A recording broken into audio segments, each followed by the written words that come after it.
All right, let's get started. Welcome everybody to episode 219.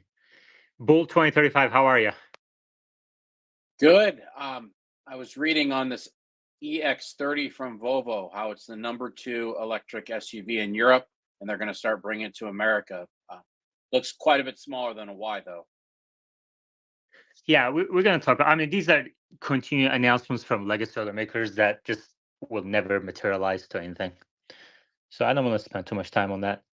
But, while I have you some elections, I want to understand the, um, I'd like to understand Trump's policies and how that will impact Tesla and macroeconomics. And we covered Tesla, impact on Tesla and Elon companies over the last episode or two. And maybe we can talk about the macroeconomic impact. What do you think? Well, Iman, real yeah. quick, before we get started on YouTube, it's a little bit scratchy. I don't know if you knew that or not. All right, let's handle that right now.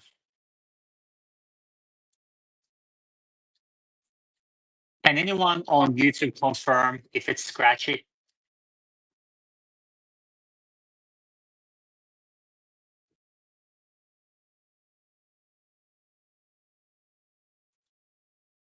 Okay.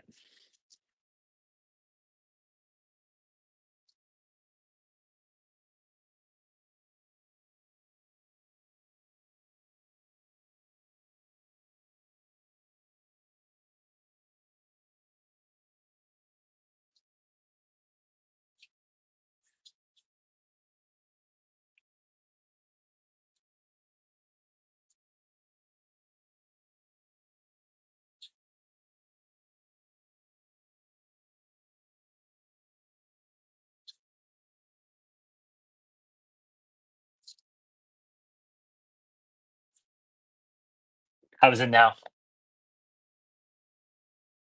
Yeah, you're gonna say something? I don't know. I really can't tell what that is. How is it now? Neither says perfect now. Okay, let's continue. Yeah, I don't know why that happened. That's not a good sign.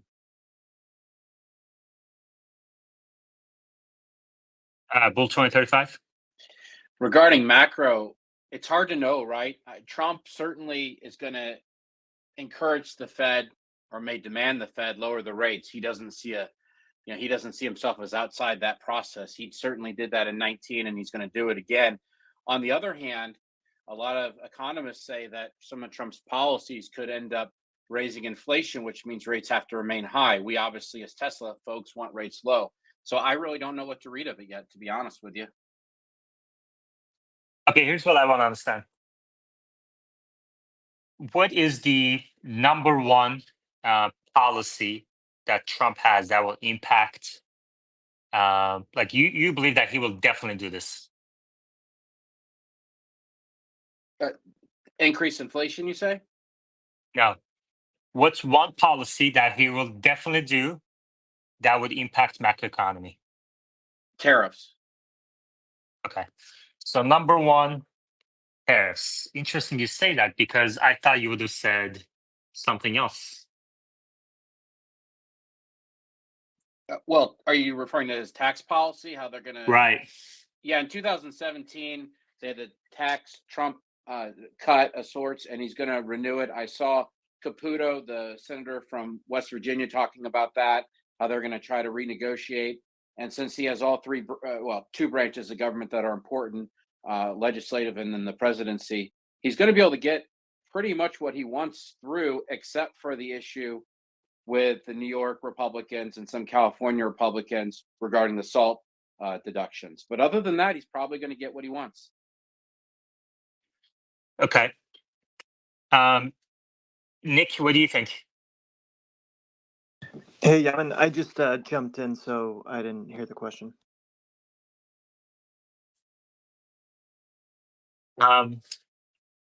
We're talking about Trump policies and their impact on macroeconomics today. Okay, so I want to understand tariffs, obviously a big bucket. tax policy, so extension of tax cuts is another one. I think that's part of the reason why the markets are surging, because I think some people are worried about Kamala Harris introducing a new tax and increasing tax rates across the board. So, Bull 2035.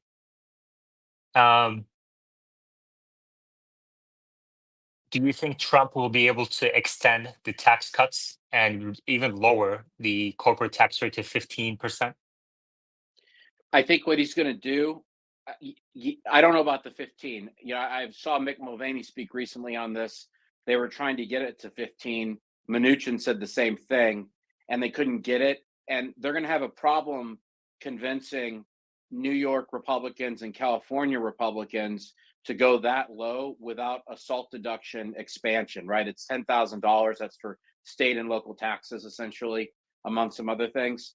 I think it's probably going to stay where it is. I think he's going to reduce regulation and say that's a win. And I think he's going to extend out the tax cuts, which he'll declare as a win, as they are now. Okay. Nick, what do you think? Do you think Trump will be able to lower taxes? Well, I think so. With having the Senate, House and Senate, I think that would be possible. However, it would.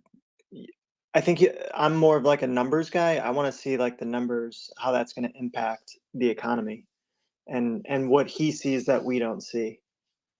Like, how is that going to decrease our budget? How are we going to afford to pay for stuff and pay back some of our debt? Bull 2035? Well, in the first Trump administration, he took on more debt than any other president. So I don't think Trump cares Yeah, too but much. that's because of COVID, right? Well, it was two things. He wanted COVID, but he also wanted to grow the economy. And what I've heard some of the Trump econ folks say in the last week is his goal is to grow GDP. If GDP is high, they're comfortable with inflation in the twos, and that should take care of the debt itself. Kind of like the 1990s philosophy of how we were paying off debt then under Clinton. So it's grow economy. Nick? What Trump economists have spoken? I listen to news all day. I'd have to pull their names up. There was one on CNBC yesterday talking about this. Clayton may have also talked about this issue yesterday. Jay Clayton. Okay, Neil?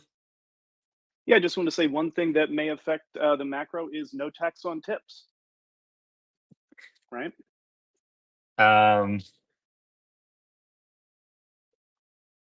Yeah, maybe. I don't think that's going to impact the macroeconomy that much. Yeah, we need to let's go by. So we have 4 buckets now. Okay, that Trump has voiced that he wants to do. That may have an impact on macroeconomy. 1, tariffs will rise.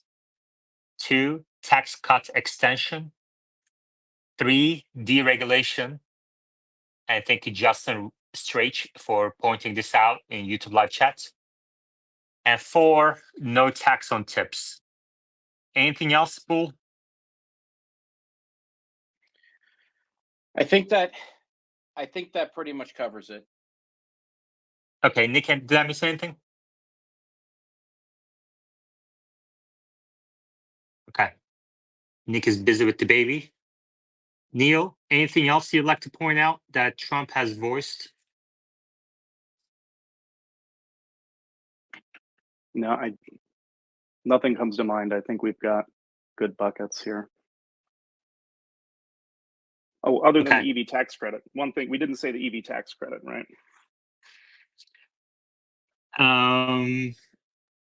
I think it's a smaller bucket compared to other ones. I know it's a bigger deal for us here, but EV tax credits, okay, I'll add that in there as 5.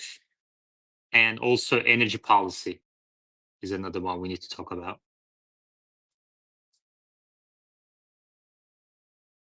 Okay. I think tax cut extension has probably the biggest implications here because I think the other ones are going to take longer. I think tax cut extension is probably priority number one. Everybody agree with that statement? So Sultan agrees, Ellie agrees, Bull 2035? I actually think he's going to have some surgical tariffs the first day in office, and I think the tax plan could end up taking longer, like it did in 2017 when he also controlled the House and the Senate. So what do you think he's going to do in the first 100 days? Well, I think he's going to look at tariffs. He's going to be very surgical. He's going to look to expand them against China, expand them against Chinese allies, because he needs to make that point. He's going to probably tie tariffs to immigration somehow with Mexico. So you're going to see something there. I just think the problem with tax policy is when you listen to like Patrick McHenry, you listen to these others who are in the Paul Ryan group in the Republican Party in the House. They have all sorts of ideas. This is going to take a lot of hammering out in the House. Okay, so you believe in the first 100 days, Trump will increase tariffs on imported goods from China and maybe Europe as well? I wouldn't say Europe. I would say so. We have obviously trade agreements with Mexico. I think he's going to try to tie something in tariffs to immigration since that's his number one issue. I just don't know what it's going to be yet. Okay, Nick? Yeah, I agree with the Mexico tariff almost immediately within 100 days. However, the China, I think Elon's going to have a say, and it's going to be a planned tariff for everywhere else. It's going to be perhaps like a year out. Okay, Nick, let's focus on tariffs. So Bull 2035 says this is probably going to happen before the extension of tax rate cuts. So in 2025, we're looking at higher tariffs and maybe lower taxes, both for individuals and corporations.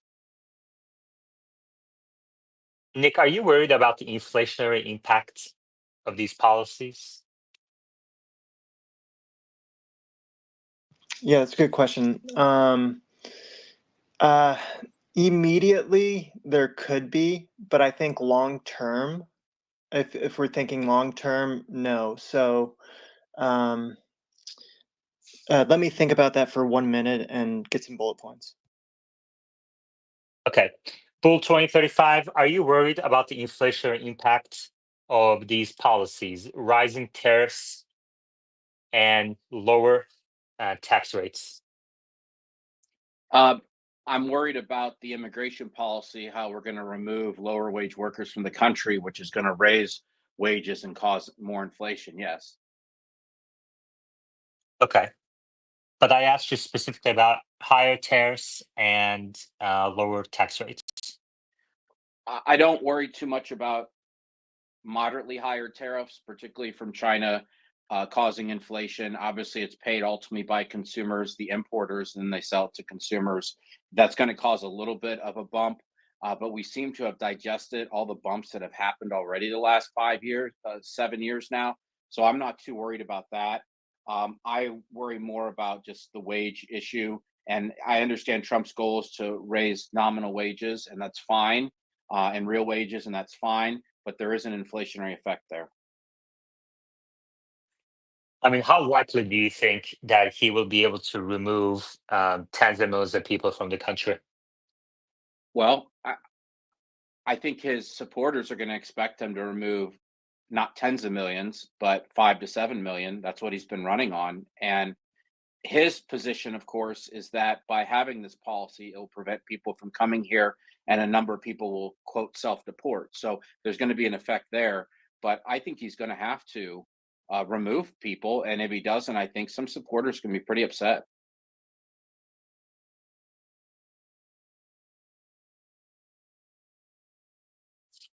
Did you said 5 to 7 million? Is that a number that he threw out, or did you come up with that? Um, I'm basing it on it's. I don't. his teams have thrown different numbers out there. I mean, they claim 10 to 20 million at one point. You have other analysis saying it's closer to 10 million. So it's just a number I'm putting out there, but it's based on an aggregate of what I'm hearing. Okay.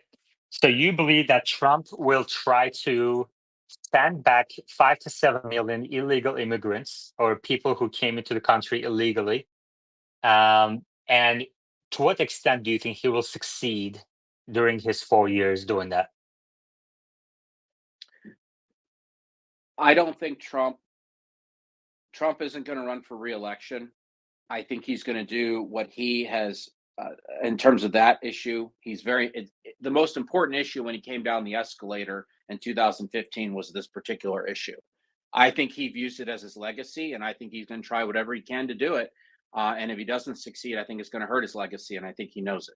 So he's going to try. I don't know if he'll succeed or not. I don't agree with the policy the way he's defining it, to be honest with you. I understand, but you're not answering the question. The Yeah, question is, to what extent? You can just say, I don't know, I'll leave it there. That's totally acceptable answer. I don't think anybody knows. Again, you're not answering the question. Well, I don't know why this is so difficult. It's difficult because you're talking about having police officers show up at people's houses with kids and grandmas with guns. I mean, if he's going to go that far, he certainly promised things like that. His people have promised things like that. But there is a limit by which he's going to have to be very careful in what he does. That's all I'm saying. Okay, so is it 50-50 that he will actually remove 5 to 7 million people? Yeah, I think he's going to say he's doing it, and whether he actually does it, I don't know. But yes, I would say 50-50 is fine. Okay, Nick. So as the representative of Trump administration in our space, what do you think? Okay, I just did a little research. I wanted to make sure I had some information. So, 2023, the U.S. had about 3.1 trillion in imports. 64% of U.S. imports are from China. We'll get back to that in a second, but Okay. specifically the question is, how many people will Trump try to remove from the country, people who have entered illegally, and how successful do you think he will be in that endeavor?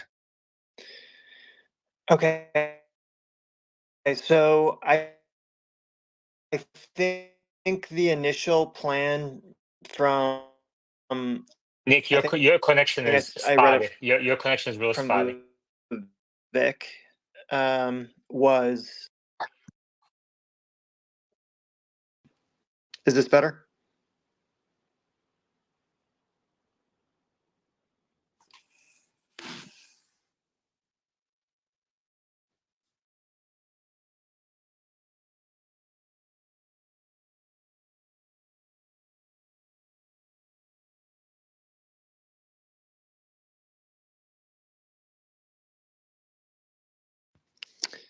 Okay, go ahead. Okay, is this better, Yaman? Yes. Okay, so from the research that I found, so in 2023 we had 3.1 trillion in imports. In 2023, no, hold on. Again, we're in the immigration policy topic right now. We can get back to those numbers. The question specifically is, how many people will Trump try to remove, people who have entered the country illegally, and how successful will he be? Okay, so from Vivek, he mentioned in a tweet that they're going after all the criminals, illegal criminals first. So that's going to be their first, I think, people that they start removing. And I mean, I don't know that I would look at the data and see what they're, I would say maybe 25% effective of all the criminals. So say there's a million or 500,000 or 100,000, probably 100,000 criminals that they're going to start at. I think maybe 25,000 they'll be able to get immediately. And that's just numbers out of the air. I would look at data to see their success rate. So Bull 2035, Nick says that they're going to start with tens of thousands of criminals and maybe get up to hundreds of thousands. But unless you're talking about millions of people, then we shouldn't see an impact on macro economy. Do you agree? Well, first off, we removed tens of thousands of criminals already. So that policy that was described is not much different than what we've been doing under the Biden administration. So I agree. If we're only talking about that, then of course, no macro impact because those people presumably aren't working. And if they are working, it's not on the books anyways. Exactly. But still, even if they're not on the books, they are lowering or keeping a cap on average wage growth. I don't. I understand what you're saying. If we had a true free market, that's correct. But with all the employer obligations these days, with I-9s and all the other forms they have to do, I think you're talking about very tiny employers who get away with that now. So I don't think it has much of an impact. It would have an impact on the criminal underground economy, but I don't think that has much impact on inflation. Okay. But your original comment was when I asked which bucket is more impactful on the macroeconomy, tariffs or extension of tax rates. You said, I'm more worried about people being removed and wage growth. So now you're saying it's not that impactful. So can you reconcile between those two? I'm saying that if Trump does what he says he's going to do, which involves millions and millions of people, then that will have an impact. If Trump doesn't do that and we're talking in tens of thousands, it obviously wouldn't. So I'm basing it on what Trump says he can do. But you said those people are not in the workforce anyway. Oh no, many of them are, and a lot of them are paying taxes. A lot of the people at issue are those who overstay their stay here or they're otherwise paying taxes. There's studies on this. I don't have them in front of me, but it's something like $96 billion is paid into the system through FICA for people that are overstayed or otherwise not allowed to work here anymore, or be here. So they are paying. What I heard our other speaker talk about is this criminal element. You know, the real bad people that do need to go. Okay. All right, this is a good discussion because I think this last few minutes is representative of a lot of promises made, and if those promises were held, and let's say he removed 5-10 million people from the country, I think that would have macroeconomic implications that we should probably think about and discuss. But how practical those promises are, how likely they're to be achieved in the next 4 years is a question mark that we should also explore. And I think this applies to a lot of the other buckets as well. So let's continue with this discussion. Ellie? Thank you, but you just answered my question like 2 seconds ago. Okay, great. Split profits. I don't think this is going to have a big impact on macro because I believe when Trump is trying to set his message, he's trying to explain it to hundreds of millions of people. But you don't expend a bunch of resources tracking down individual people. You essentially say, if you stick your head up above the crowd, we're going to find you and we're going to kick you out. Ultimately, the goal is to reduce crime, reduce problems, let the bad actors make themselves known, send the resources in for them. Maybe he needs to do a little extra, again, to a previous point, to make his campaign promise stick, but he's not going to spend a lot of resources, and we're not going to see a mass exodus.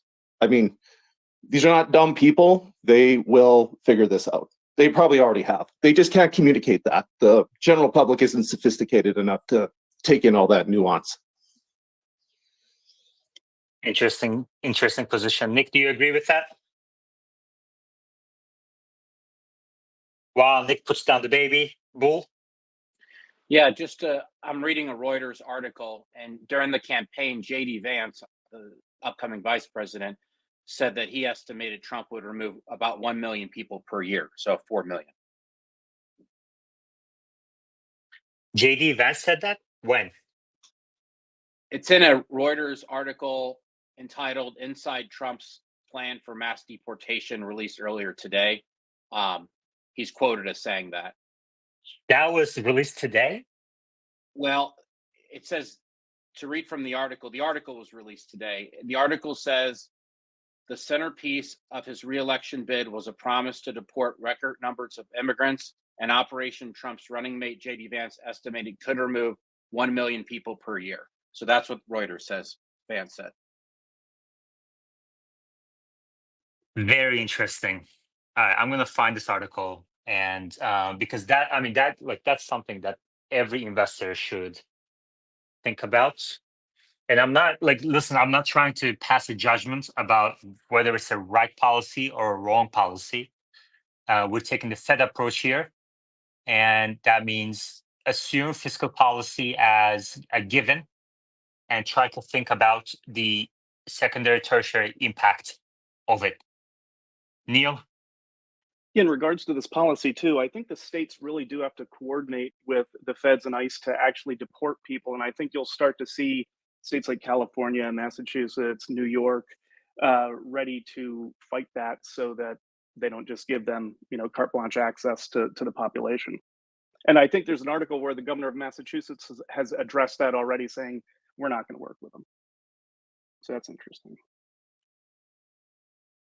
All right. We are at 96 likes, almost 100. Let's take a moment for everyone to head over to the top of our screens, click into the YouTube link, and hit that like button for us so that we can grow the channel. Thank you very much, everybody. We're going to take a 30-second break to do this while I read the audio ads. Please head over to the top of our screens and hit that like button. TSLA Live is proudly sponsored by PayMore, your trusted destination for buying, selling, trading, and recycling electronics. Looking to upgrade your tech?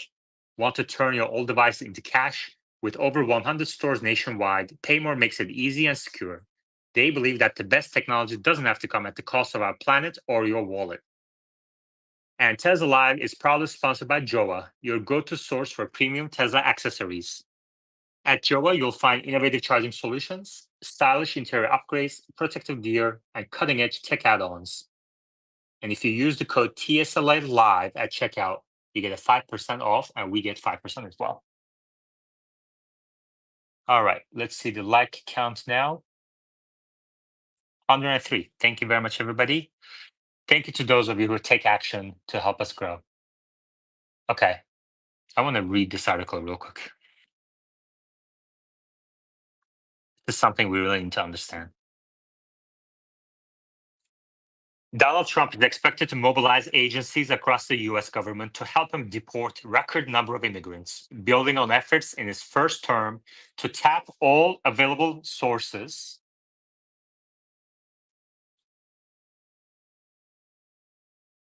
and pressure so-called sanctuary jurisdictions to cooperate, according to 6 former Trump officials and allies. Interesting. Trump defeated Kamala Harris in a stunning political comeback, Edison Research projected, telling supporters America had given him an unprecedented and powerful mandate. Trump backers, including some who could enter his second administration, anticipate the Republican president-elect will call on everyone from the U.S. military to diplomats overseas to turn his campaign promise of mass deportations into reality. Interesting. Okay, so, I think this is more of a probability than we had talked about earlier, according to people familiar with the matter, it looks like. The effort would include cooperation with Republican-led states and use of federal funding as leverage against the resistant jurisdictions. Trump recaptured the White House vowing a vast immigration crackdown. The centerpiece of his re-election bid was a promise to deport record numbers of immigrants, and Operation Trump's running mate J.D. Vance estimated could remove 1 million people per year. Immigrant advocates warned that Trump's deportation effort would be costly, divisive, and inhumane, leading to family separations and devastating communities. Edison Research exit polls showed 39% of voters said most immigrants in the US illegally should be deported, while 56% said they should be allowed to apply for legal status. Trump struggled to ramp up deportations during his 2017-2021 presidency. When counting both immigration removals and faster returns to Mexico by US border officials, Biden deported more immigrants in fiscal year 2023 than any Trump year, according to government data. But a deportation operation targeting millions would require many more officers, detention beds, and immigration court judges. American Immigration Council, an immigrant advocacy group, estimated that the cost of deporting 13 million immigrants in the US illegally as $968 billion over a little more than a decade. Tom Hooman, a former acting director of US Immigration and Customs Enforcement expected to join the new administration, said in a late October interview that the scale of the deportations would hinge on potential officers and detention space. It all depends on what the budget is, he said. While incoming Trump administration could benefit from experience gained during his first term, it could again encounter resistance from ideologically opposed government employees, including officers that screen migrants for asylum. The American Civil Liberties Union and immigrant advocacy groups have been preparing for court battles if Trump again tests the bounds of his legal authority.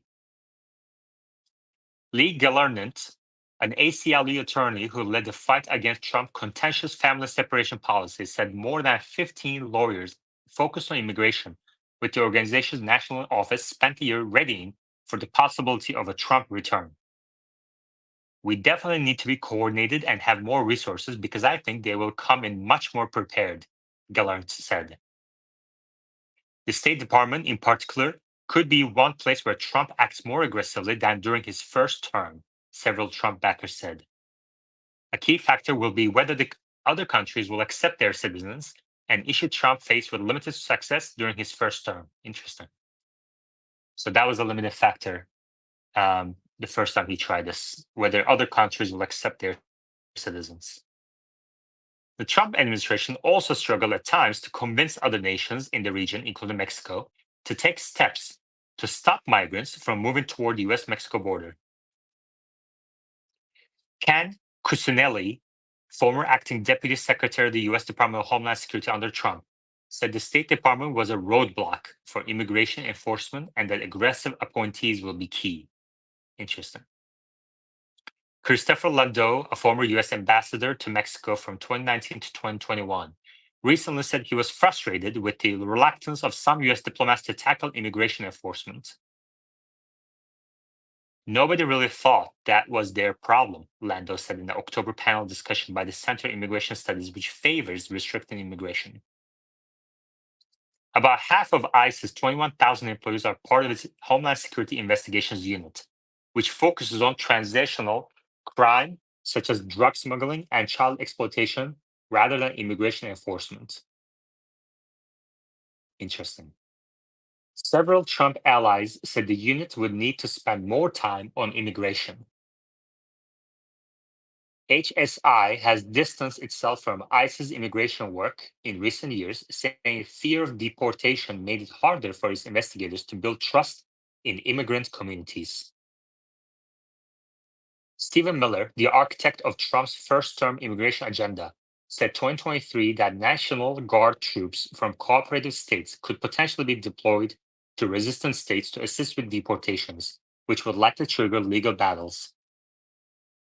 Trump plans to use 1798 wartime statute known as the Alien Enemies Act to rapidly deport alleged gang members, an action that would almost certainly be challenged in court. The law has been used 3 times, according to left-leaning Brennan Center for Justice: the War of 1812, World War I, and World War II, when it was employed to justify internment camps for people of Japanese, German, and Italian descent.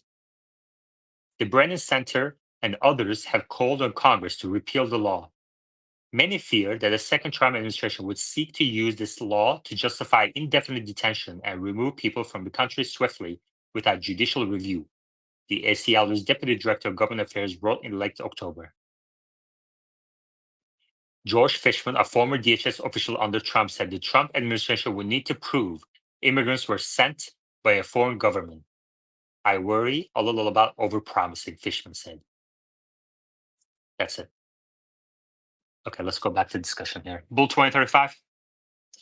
Yeah, I mean, that's consistent with what I've heard and what Trump said on the campaign trail. So, Finflexity. I actually read an analysis somewhere where it said that uh, in the first term, the Trump administration actually delivered on most of the promises that they gave to the public during the campaign. And immigration was the biggest policy issue that they tackled during the first administration that almost matched the policies that they talked about in the first campaign. So, it's very dead set that they are going to do what they said on immigration. Well, I think we can conclude that they will try. But as the article lays out, there are many, many layers of potential bottlenecks.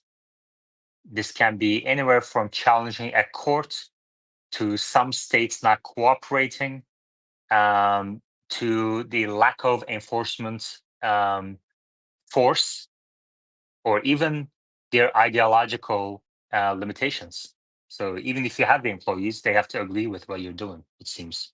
So this is this is going to be a long road ahead for immigration deportations. Bull 2035. yeah, but don't forget the immigration judges are appointed by the attorney general, who's appointed by Trump. So a lot of this is within Trump's control. What percent of the long road ahead of him is controlled by Trump? And let's define control as not only certainty, but also as very likely that he can push through what he wants. I don't know in terms of percent. I don't know how to put a percent on it. I can tell you what I think he's going to do is get Congress to actually build a wall this time. He had very little wall built in his first administration. I think he's going to greatly expand Border Patrol consistent with the Langford bill that Harris agreed to, that Trump shot down last year or so. So I think he's going to get a lot of that accomplished. In terms of the rest of it, we'll just have to see. Again, the counterbalance is going to be: are there Republicans in the House who say enough is enough? Because some of these Republicans are in districts in New York and California. Okay, but you didn't answer my question again. Are you a politician? Well, it's impossible to answer what percentage, because I don't know what is that by how many people he's going to deport. Is it how many policies he's going to pass? How many promises he's going to fulfill? I don't mean to sound like a machine here. I just think it's a hard question. I don't know how to answer it. Yeah, we don't ask easy questions here. If you want easy questions, you can go to other spaces. The hard question is, what part? Like, you don't have to say a specific percentage, but you can say something like most of it is mostly in his control, or half of it, or less than half of it, or none of it, or all of it. Like, it's some sort of characterization. Yeah. Okay. So during his first administration, he kept promising infrastructure and he never got infrastructure through. So I think this time around, he's going to put people there that are going to try to get it done and not just waffle around like happened the first 4 years. So I think he's likely to get a lot of this done, deport, 1 million people a year. And if he doesn't do it, he's going to look pretty bad from a legacy standpoint. So I think he's going to really try hard. I think we all agree that he's going to try hard. Again, you sound more like a politician than somebody analytical that I need on the board. Ellie. So my question for maybe Bull is, what will be a success, a perception by the common people that he's done it, he moved enough people, or some amount of, I don't know, percentage or in the millions of people that are actually moving to other countries, and then the economy, so the economy could feel it. So perception or actually big numbers? Okay, so Nick should answer this question because I would say Trump is largely about perception. Nick. Nick needs a 5 minute heads up when he's going to speak because he needs to put the baby down. Neil? So one thing that may shape how many people they can actually deport is if there are states that cooperate. Those are going to be soft targets. That's where the most people are going to get deported. So if you're in that state, your incentive is to migrate to a state that is safer than the one you're in. So if there are some states like, I'll use California and New York as examples, that are quote unquote safe havens, much more difficult for Trump and others to get people deported, people will just head there. That's their logical next step. Truth to a T in YouTube live chat says, I believe amnesty for some illegal immigrants will be a part of this whole thing. I received amnesty in 1986. The vetting process was rigorous, just saying, according to Truth to a T. Thank you, Truth. Interesting.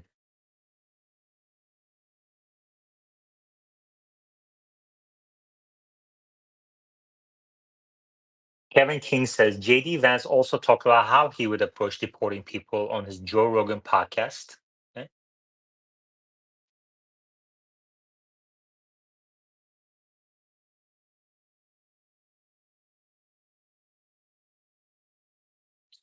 Okay.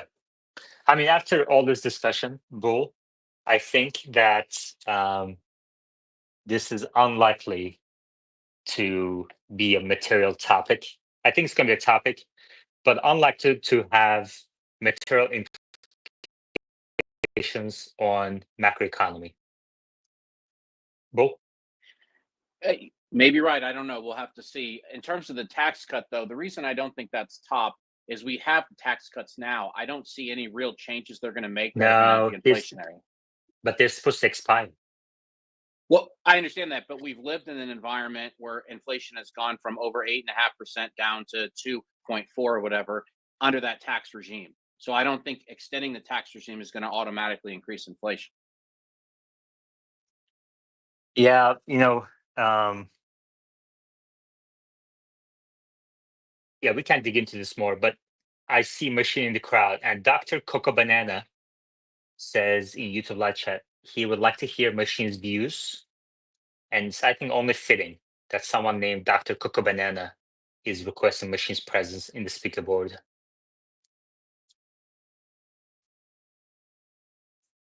Okay, let's think through this real quick. Bull 2035 said, by the way, Machine is welcome to come up and share his views. But by the way, I would like to hear why he got the election results so wrong. Anyway, Bull 2035, listen. So you said that because we have low taxes today, just extending the tax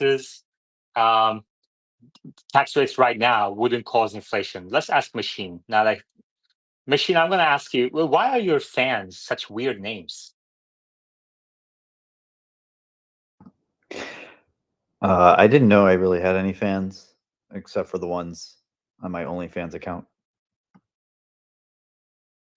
Okay. Would you like to share your alias, your OnlyFans alias with us? Dr. 9-inch. Dr. 9-inch. What does that refer to exactly? It's the number of inches on the banana on my counter. Okay. Well, that's good. That's very family friendly. Let me ask you something. So, what do you think about Bull 2035's claim that the tax rate, low tax rate extension, tax cut extension would not impact inflation? I'm not sure. I mean, I guess if you keep tax rates low, people are going to spend more money. You think that would put pressure on inflation going up? I'm not sure. Sorry, I don't have an answer. That's okay. Let me ask you this. From the following 7 buckets of Trump policies, which one do you think will have the most impact on macroeconomy in the next 4 years? 1, tariffs. 2, extension of tax cuts. 3, deregulation. 4, no tax on tips. 5, EV tax credits going away. 6, energy policy. 7, immigration policy. I was gonna say, for sure, tariffs would be one top one. And you can certainly explain why. But immigration policy obviously also could significantly influence the economy and inflation. But that's kind of, I mean, both of them are vague. You have to define the terms and the severity of the tariffs. If you're talking about a 30% tariff on any product in from China, I think people could probably quickly quantify how much pressure on prices that would cause in the short term. Immigration, we'd have to talk about exactly how much are we changing policies. Are we suddenly going to stop all immigration, and or are we pulling people out?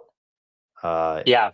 You So know. it sounds like you just joined. So just to give you we spent the last half hour talking about immigration policy, and just to give you a couple sentence summary, we discussed whether Trump will be able to actually deport people in mass. JD Vance apparently said about 1 million per year is their target, or is possible. We talked about the possible limitations of that, whether it's legislation by courts or enforcement officers, or willingness of some states to even cooperate.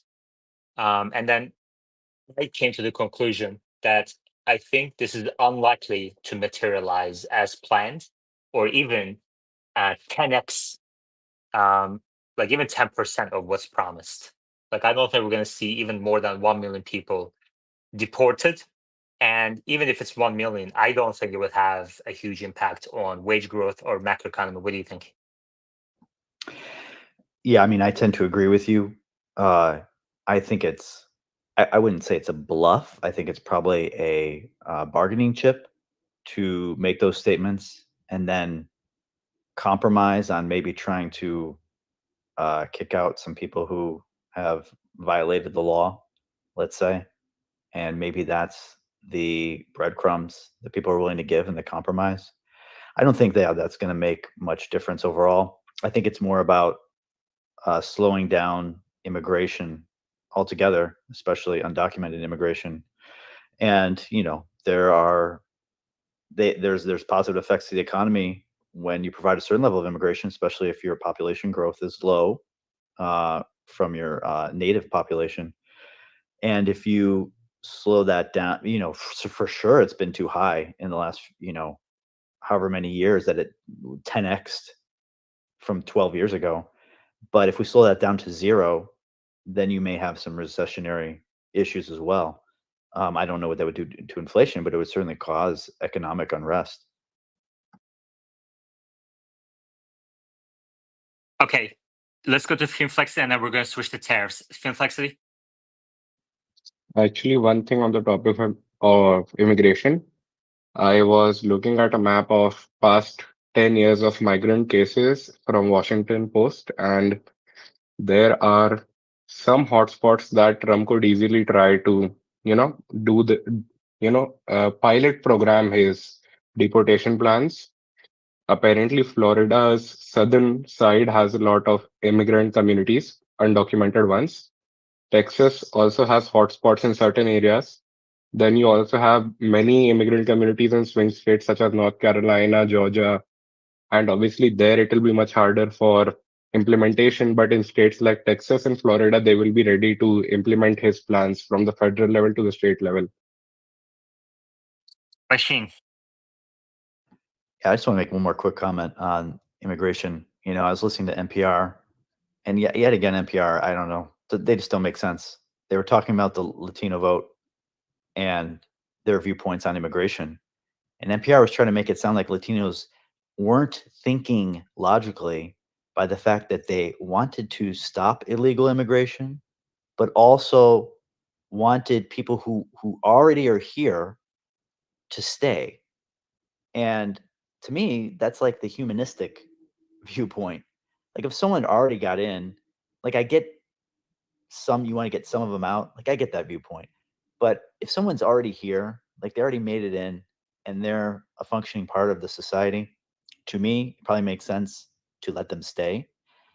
And for Latinos to believe that, how is that absurd? To me, that's a humanistic viewpoint, while also saying, okay, we need to have better controls for who's coming in from now.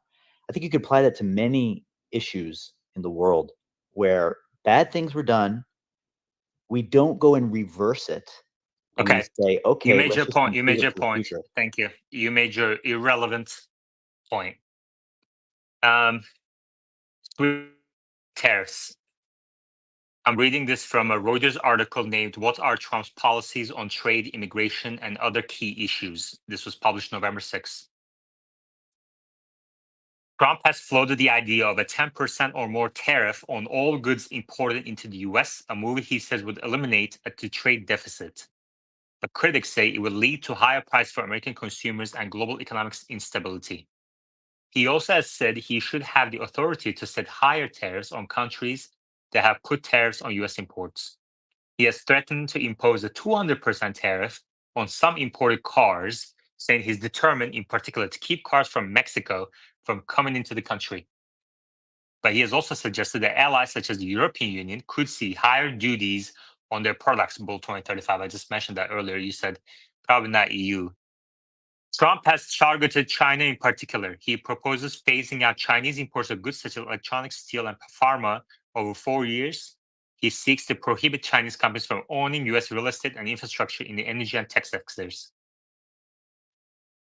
Trump has said tariff is his favorite word and views them as revenue generators that would help fill government coffers. Bull 2035?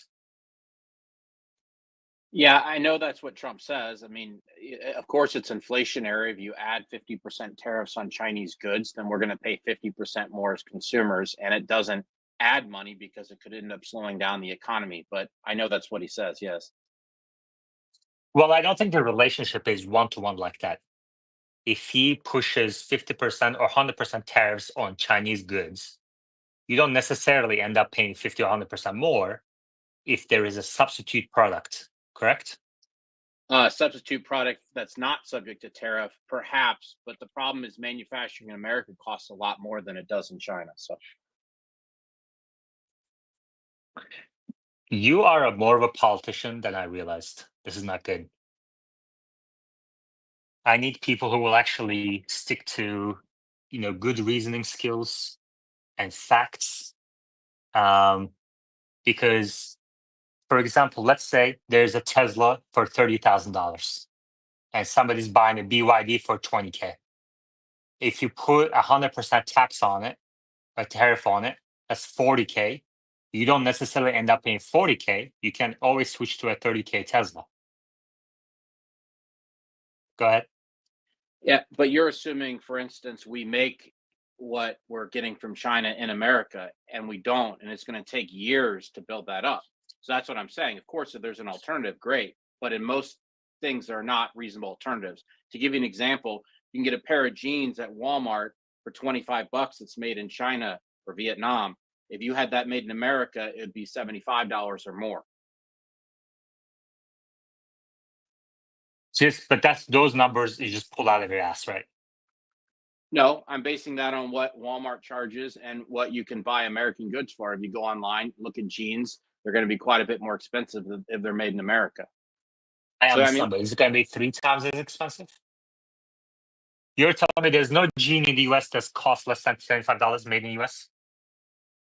if you want the same quality, if you want the same easy to buy at the local Walmart, and this is what Walmart and other retailers are saying is going to happen, and they know this better than anybody else.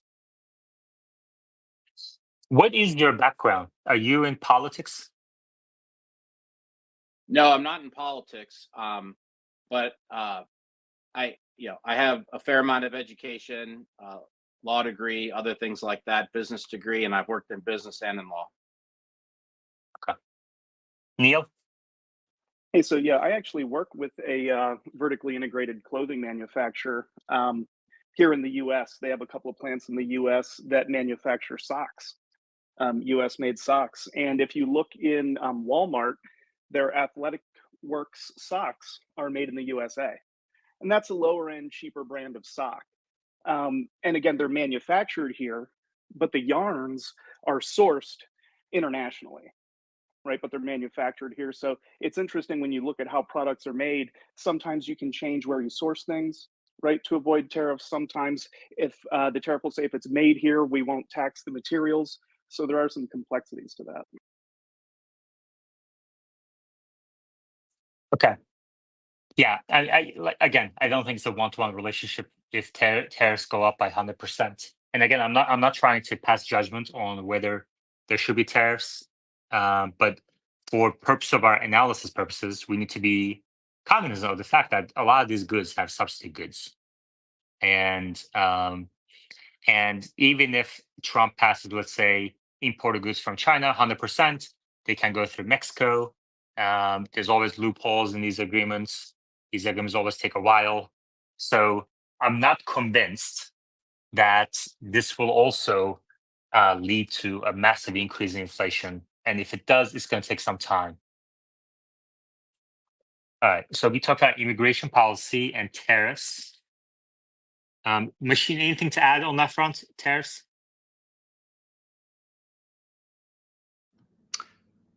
Nope. Bull?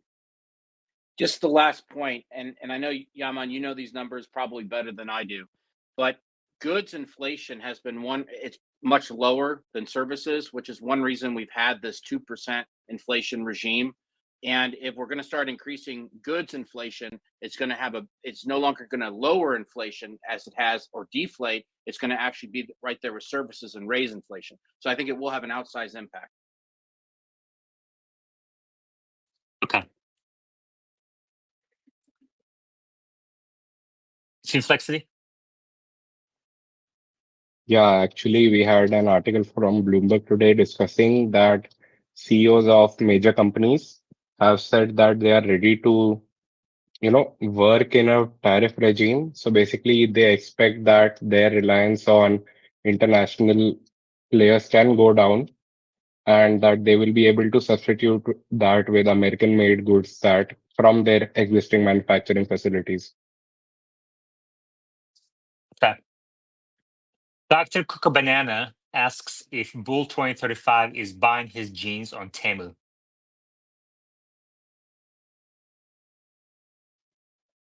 I have never been to that website. I will never be on that website. No, I buy mine.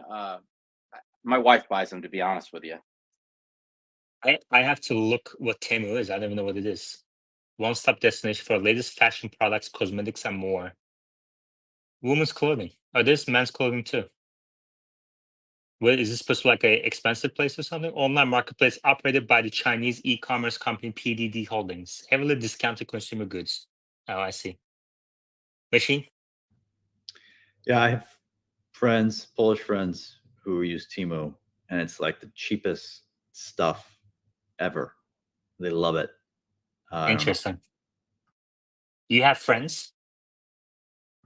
Barely, but yeah, very barely hanging on a thread. But I have to go. I have a meeting. I started a new job, and Really? What is it? well, yeah, we got acquired. But Oh, it's really? yeah, not for much. I'll put it that way. But Okay. we'll say the new company is a unicorn company that is multi-billion-dollar valuation, growing revenues 100% year over year. It's a rocket ship. So hopefully I do not take it down. What's the company?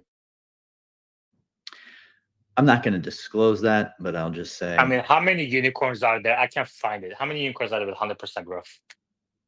Well, fine. You can try to figure it out. Okay, that'll be up on you. Let's see if you're smart enough. Okay, fine. Complexity? I forgot what I was going to say, but yeah. So actually, goods from Temu, Shein, and basically AliExpress are not subject to tariffs at all because they fall under a loss minimis rule that limits any lower cost packages from international locations to no tariffs. Okay. Thank you. So I go back to Bull after this conversation that I think tariffs will be harder to implement. I agree with Machine that he's probably using this more for a talking point, a negotiation point. And I think that immigration policy, deporting millions of people, I think is near impossible to do, given many layers of limitations, and certainly in the near term, it's going to face a lot of challenges in the courts. So not much impact on labor market, not much impact on inflation from tariffs in the near term, in the next 1 to 2 years. I think an imminent factor is going to be extension of tax cuts. And if you extend these lower tax rates by corporations, even lower that further to 15% for corporations, I think you're kind of blowing out your budget deficit, obviously. And that's part of the reason why the market is pricing in higher yields. Some people are concerned. I mean, I've heard over the last many years, more than a decade for sure, that the government deficit, the government debt levels are rising. People have talked about this topic for a very long time. This is the first time I'm seeing it becoming a very potent issue, very extremely discussed issue, and we're seeing impact on market prices, higher yields on the longer end. Some of the people I follow in the bond market are talking about shorting the longer end, despite the fact that the rates are already in the fours. And if you remember last year in United Kingdom, there was a situation where the rates jumped by 150 basis for 1.5% overnight. And there's talks now of a possibility of something like that happening in the US as well. And when that happened in the UK, they walked back the proposed policy and kind of had to react to the bond market, bond vigilantes. So I don't think that will happen due to tariffs or immigration policy in the next year or two, because I think those are going to be very difficult to implement. But I think that it may happen if these low tax rates are extended. What do you think? Well, to address your point on the debt, the last time I recall it being discussed like this was in the 1990s with Ross Perot. If anyone's old enough to remember him, in 92 and 96, he ran for president as a third party. He ran TV shows at night talking about this exact issue. And we were able to pay off some of the debt then because the economy grew so much, which is exactly what Trump's plan is going to be. He's relying on growing GDP. And in terms of the tax cuts, I'm assuming they're going to not go to 15% at the corporate rate. Yeah, of course, if they're going to 15%, you're right. Yeah, again, I mean, I think we should really refrain from making statements that everyone agrees with. I understand that has like high political value and whatever, but it doesn't move the ball forward. Okay, obviously, if the GDP growth is high, you can take on more debt. Similar to if a company's revenue growth, profit growth, asset growth is high, their debt capacity is higher. We agree with all of that. What is the point of saying that?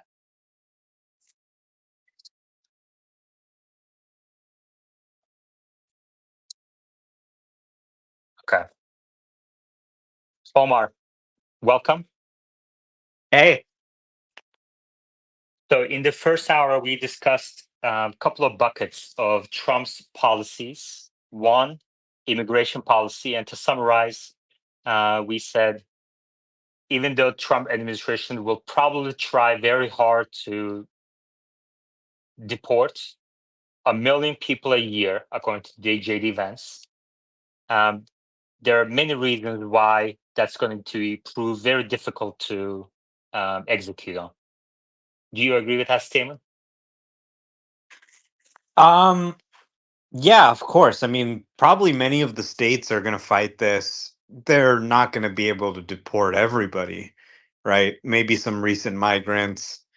They're going to make a show of it, but there are so many people here who are undocumented or overstayed their visas for one reason or another, it's, you're probably not going to be able to deport all of them. It wouldn't really be practical. They don't really even have the capacity to do that. But I think the idea is just to make people feel that I should probably not even try and come, because they're actually looking for people and trying to get them out who are entering illegally, rather than just sort of turning a blind eye to it.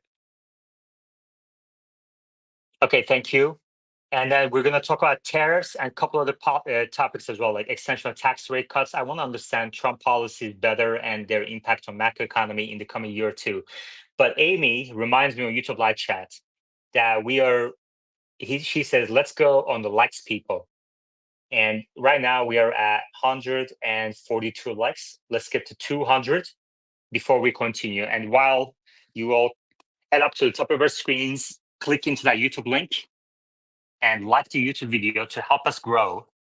I'm going to read ads from our sponsors so you won't be missing our discussion. Tesla Live is proudly sponsored by Joa, your go-to source for premium accessories. Are you looking to elevate your Tesla driving experience? Look no further than Joa. They offer a wide range of high-quality accessories designed specifically for Tesla owners who demand the best. Use code TSLA Live at checkout to receive a special discount on your next purchase. And Tesla Live is proudly sponsored by Paymore, your trusted destination buying, selling, trading, and recycling electronics. I experienced their services firsthand and was very happy with the service. It was very quick, they were very helpful, and reasonable prices. Thank you, Paymore and Joa, for sponsoring Tesla Live and the Tesla community. All right. We're going to take a 30-second break for people to head up to the top of our screens and hit that like button on the YouTube channel. It's not about liking the tweet at the top. It's about clicking to YouTube link, liking the video, subscribing to the channel, and then coming back here. We're going to wait until we get to 200.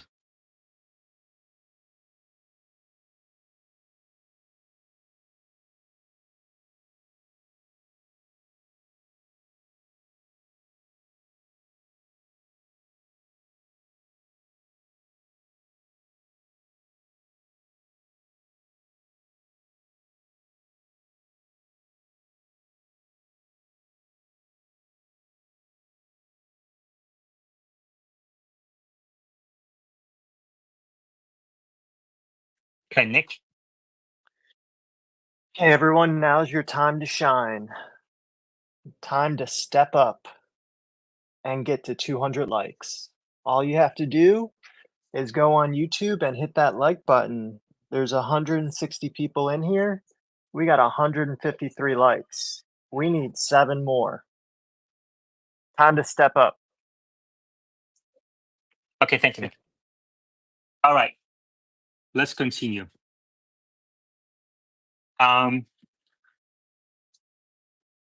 Bull 2035. Let's talk energy policy. So Trump obviously has drill baby drill policy, and he wants to end the EV tax credits. What do you think will be the impact on the macroeconomy of doing that? Well, the energy folks that I follow, who I watch on TV, listen to, and read in the news, do not believe we're going to see a lot of quote drill baby drill. They don't right now. WTI is what, about $70 or so a barrel. Brent is going to be $3 or so more than that. So it doesn't. I don't think that's going to have much of an impact. If they don't make money. Most oil companies don't make money if it's under $55 a barrel in America. Not on shale, they don't. Saudi Arabia does, but that's a different issue. So I don't think that's going to change at all. Energy stocks did better under Biden than Trump, so I don't see any change in that. In terms of the tax, the EV credit, I don't think there's enough out there to have an impact on inflation or the economy that much. I think it affects Tesla, but there's other arguments out there. So you don't think he's going to be able to lower the oil prices with drill baby drill? I don't think oil companies want to lower the prices. Yeah, they don't make money once you get down to $55, $54 a barrel in America. So at least on shale. So I don't see why they'd want to. The oil companies need it in the 70s. Yeah, actually, like I've been surprised that oil prices is one part of the market that didn't show much impact to Trump being elected. The bond yields went up, stock prices went up, and oil prices are just about the same, right around 70. So that supports your point.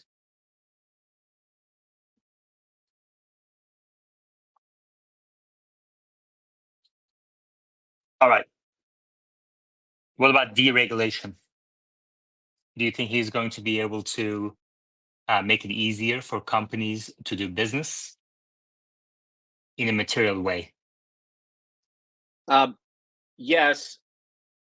I would want to point out, though, that the U.S. Supreme Court threw out the Chevron doctrine back in the last year. And very briefly, it means that courts do not have to rely or give deference to regulators on how to interpret statutes. It's a simple way of saying if you have more conservative judges, you're going to have less regulation because they don't have to follow the Chevron doctrine anymore. So, yes, I think there'll be a lot less regulation, which will be good for business. Is that something he can do in the first 100 days or first year? Yeah, absolutely. I mean, it depends what topic we're talking about, but absolutely, he's going to put in regulators that are going to have from day one, your job is to cut regulation. And I think you will see that in the first 100 days.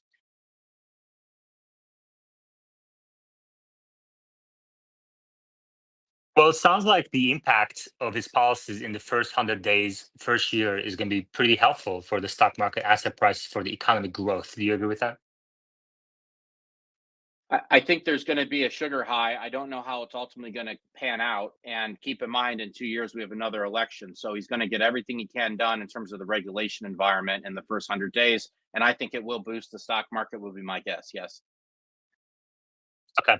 Does anyone else agree, disagree with that statement? Neil, do you agree with Bull 2035 that there will be a sugar high due to Trump's policies in the first 100 days, first year, first 2 years?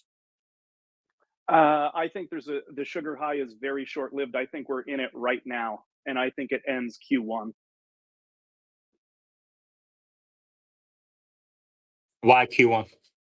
Because we'll get back to reality that people still don't have, more money to spend. Things aren't getting cheaper. Just because inflation is lowering, that just means the price at which things are increasing has slowed down. It doesn't mean they're getting cheaper. So I think we still have a situation where we have really high consumer debt, not a lot of disposable income. Anecdotally, I don't know a lot of people remodeling their house, buying pools, etc. 3 years ago, I knew a lot. So I think we come back down to reality pretty quick. Bull 2035, Neil says Q1 is when the sugar high peaks. What do you think?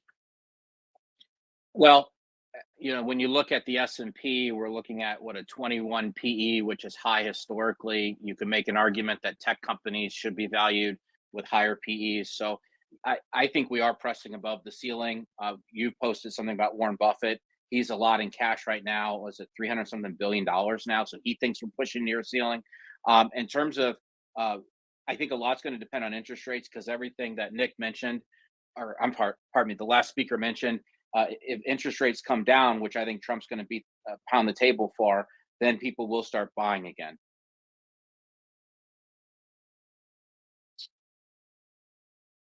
Nick? Yeah, I think there's going to be, and this is just my opinion, Trump's going to leverage the interest rates with the tariffs. And what I see him kind of doing is implementing the tariffs and helping control the interest rates at the same time. So people don't see a difference in the price because when you increase tariffs, what's going to happen? Prices are going to go up. And especially if he's looking to propose the income tax. I think there's like a sweet or reduce or eliminate a federal income tax. There's going to be a sweet spot where prices are going to increase, and if he does the federal income tax, people are going to see their paychecks increase. So I think he's going to try to leverage that in a way. I don't know what that looks like, but just something to think about. So Nick is essentially saying that Trump will try and will be able to balance all of these factors in a way that it maximizes growth without a short-term sugar high and drop. Is that fair, Nick? Is that a fair summary? Wow, it's like you are Grok. Thank Well, you for that so summary. what gives you confidence that he will be able to balance all of these moving parts? I mean, these are very major parts that he's proposing. 10%, 20%, 100%, 2% tariffs, extension of tax rate cuts, no tax on tips, ending EV tax credits, drill baby drill, and deporting 1 million people a year. All of these actions would have varying and uncertain time periods because of the challenges that it's going to face from the other side, of course. And all of them are going to have secondary, tertiary impacts. What gives you confidence that Trump and his team will be able to balance it all? Yeah, great question. So just think about what the cost increase have been, just in general, for the like right now currently. And if I put a number on it, with all the different reports, would you say it's about like 20% increase in like cost, rent, all that kind of stuff? I actually I would take out rent. I would just do more like consumer products. So you got 20% like that people are dealing with right now that you can leverage for another year. And if you do that while you also remove a federal income tax, I think people will see the gain in their paycheck and not be as impacted because they're already dealing with the 20% increases in price at the grocery store and products. Okay. I think you're kind of placing a leap of faith there.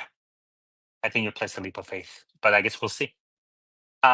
In 10 minutes, the Fed, by the way, the Fed just announced, thank you, Needy Tortellini on YouTube Live Chat for letting me know. The Fed just announced a 25 basis point rate cut.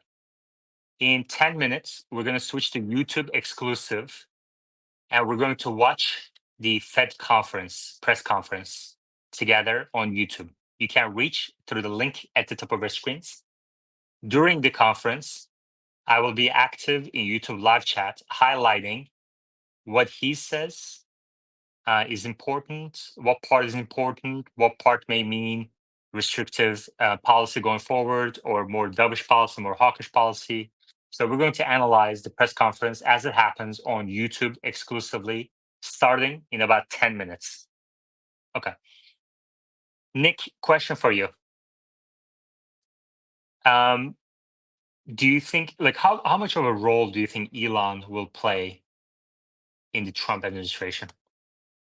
In my opinion, he's just going to be an advisor. He's not leaving any of his companies. And I think he's going to, in my opinion, what I think he's going to do is, they're going to open up like information to him and he's going to give recommendations. And I think what he's going to do is take all these federal agencies and have someone put what their Congress gave them as a task, what they're currently doing as tasks, and then putting a number in. Okay, if they're doing more than the task that Congress gave them, give me a value of like their surplus or what they're spending extra, and he's going to do that for all the agencies, and he's going to get a number, and it's going to say whatever billion of overspend that they're doing or overreach that they're doing, and say, hey, I can eliminate. Well, I'm making up a number, $100 billion by they're doing more tasks than Congress gave them. So I think he's just going to sum that up, he's going to just be an advisor to 5-10 hours a week. 10 hours a week is a lot.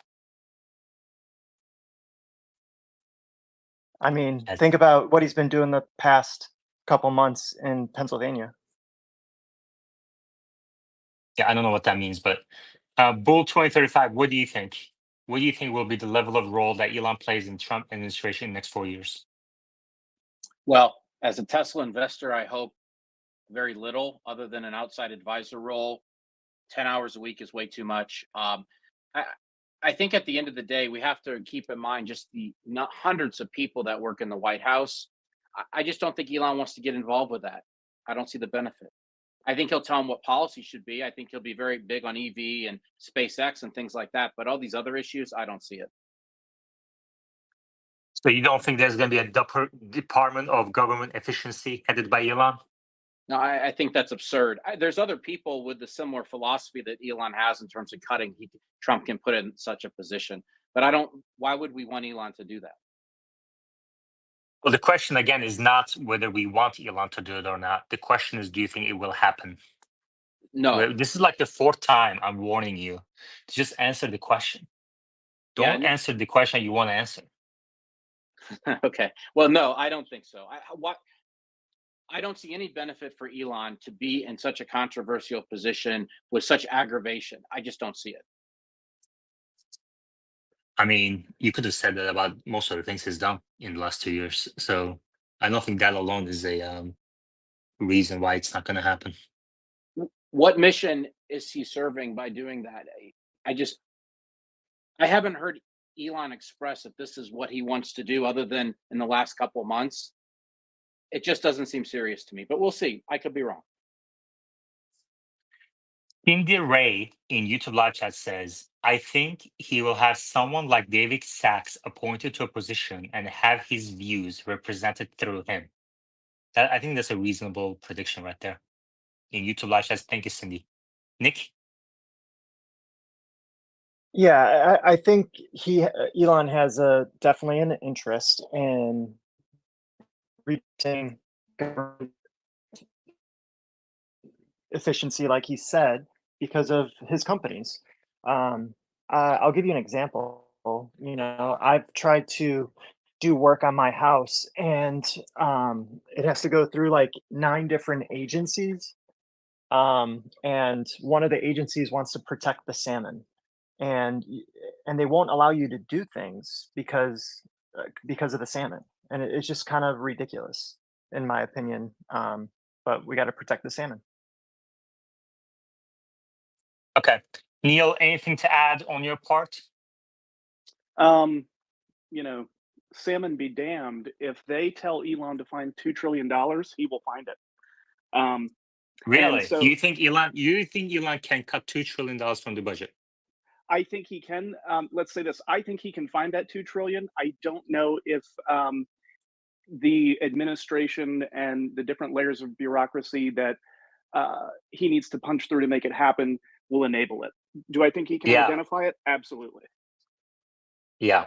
I mean, anybody can identify it, right? Anybody can say cut Social Security, and there's a $2 trillion. But the thing is, like, I think the difference here is in the company that he has been able to control expenses to a greater degree than anyone has ever imagined. I think Tesla is a prime example of that. And also when he came into Twitter and what he did with, cutting 70-80% of the expenses practically overnight is incredible. But in those companies, he's controlling the company. Technically controlling Twitter and effectively controlling Tesla. And he can do these things. Government is not like that. So, Neil and then Nick.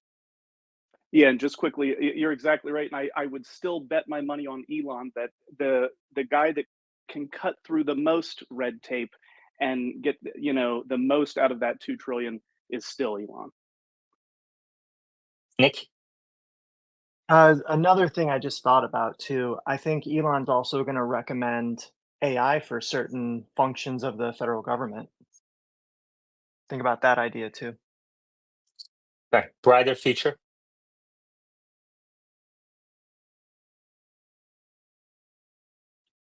Brighter future, you have to unmute yourself. Yeah, Elon's definitely gonna do the Department of Efficiency. He's I think most likely, yeah, he's appointing someone that he trusts, a David Sachs type of person. I'm questioning, I mean, I work with government companies and I see how they work and operate and the waste. And the one thing that I have concerns for how effective he'll be, I know he can cut costs.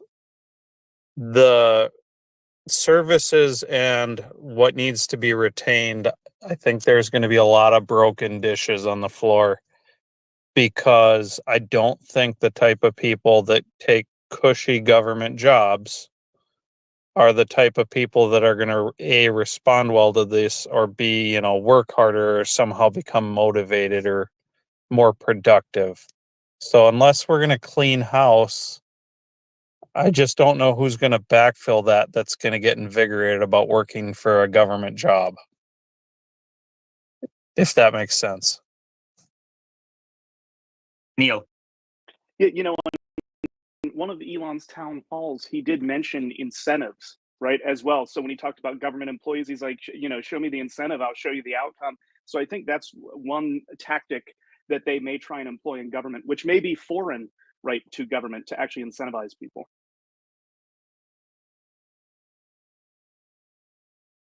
Okay, thank you. In a couple of minutes, we're going to switch to YouTube and watch the FOMC press conference. And I'll be active on YouTube live chat, highlighting some of the sentences that come out that I believe are going to be key.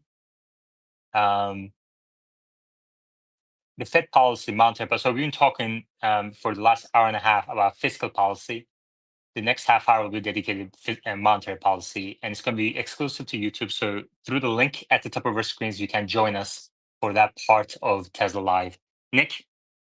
Yeah, one last final thought that I think we should all think about is right now we have a perception, right? We all think government people that work for the government perhaps are like lazy, not efficient, or effective. I think we need to change that mindset and attitude. And why can't we have a government that's efficient and effective, and people that work there that want to work there, and that are incentivized and do a good job? So I think we need to shift our perspective and and also like say no, we don't accept that if you work for the government, you're inefficient or ineffective. So I think we have Okay. Any final words, Bull? Would you like to close us off on tariffs, tax cuts, deregulation, EV tax credits, energy policy, immigration policy? Any closing words? To transition to the Fed here, it looks like the Fed probabilities on CME FedWatch for lowering rates has actually, the rates are going to be higher a year from now than they were projected before the election. So that means the Fed's going to cut less, it appears. All right, I'm looking at that right now. A year from now, which date? November? I'm looking at October 29th to 25. And if I'm not mistaken, it looks like we're about a quarter to a half point higher than what was projected prior to the election. Okay, but you said from now. So you're saying the market is pricing in less cuts. Exactly, which I think goes to the concern that maybe they think inflation might reaccelerate. This is a betting market. Who knows? Yeah, I mean, yeah, especially the further you go out on that CME FedWatch tool, the less it's been extremely volatile. These forecasts have been extremely volatile, and those rates were rising even before the election. So I wouldn't place that blame on Trump just yet. Okay, switching to YouTube. Thank you very much to those of you who joined us today for the last hour and a half. Next half hour will be on YouTube. You can join us through the link at the top of your screens. Thank you.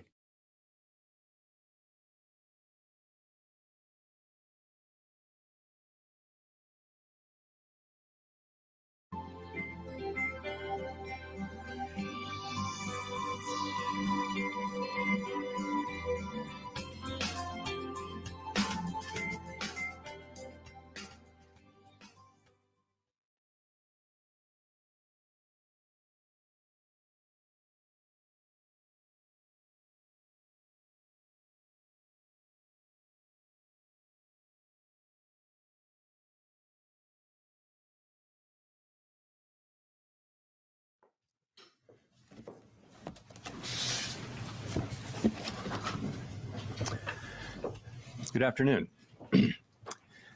My colleagues and I remain squarely focused on achieving our dual mandate goals of maximum employment and stable prices for the benefit of the American people. The economy is strong overall and has made significant progress toward our goals over the past 2 years. The labor market has cooled from its formerly overheated state and remains solid. Inflation has eased substantially from a peak of 7% to 2.1% as of September. We are committed to maintaining our economy's strength by supporting maximum employment and returning inflation to our 2% goal. Today, the FOMC decided to take another step in reducing the degree of policy restraint by lowering our policy interest rate by a 1/4 percentage point. We continue to be confident that with an appropriate recalibration of our policy stance, strength in the economy and the labor market can be maintained, with inflation moving sustainably down to 2%. We also decided to continue to reduce our securities holdings. I'll have more to say about monetary policy after briefly reviewing economic developments. Recent indicators suggest that economic activity has continued to expand at a solid pace. GDP rose at an annual rate of 2.8% in the third quarter, about the same pace as in the second quarter. Growth of consumer spending has remained resilient, and investment in equipment and intangibles has strengthened. In contrast, activity in the housing sector has been weak. Overall, improving supply conditions have supported the strong performance of the U.S. economy over the past year.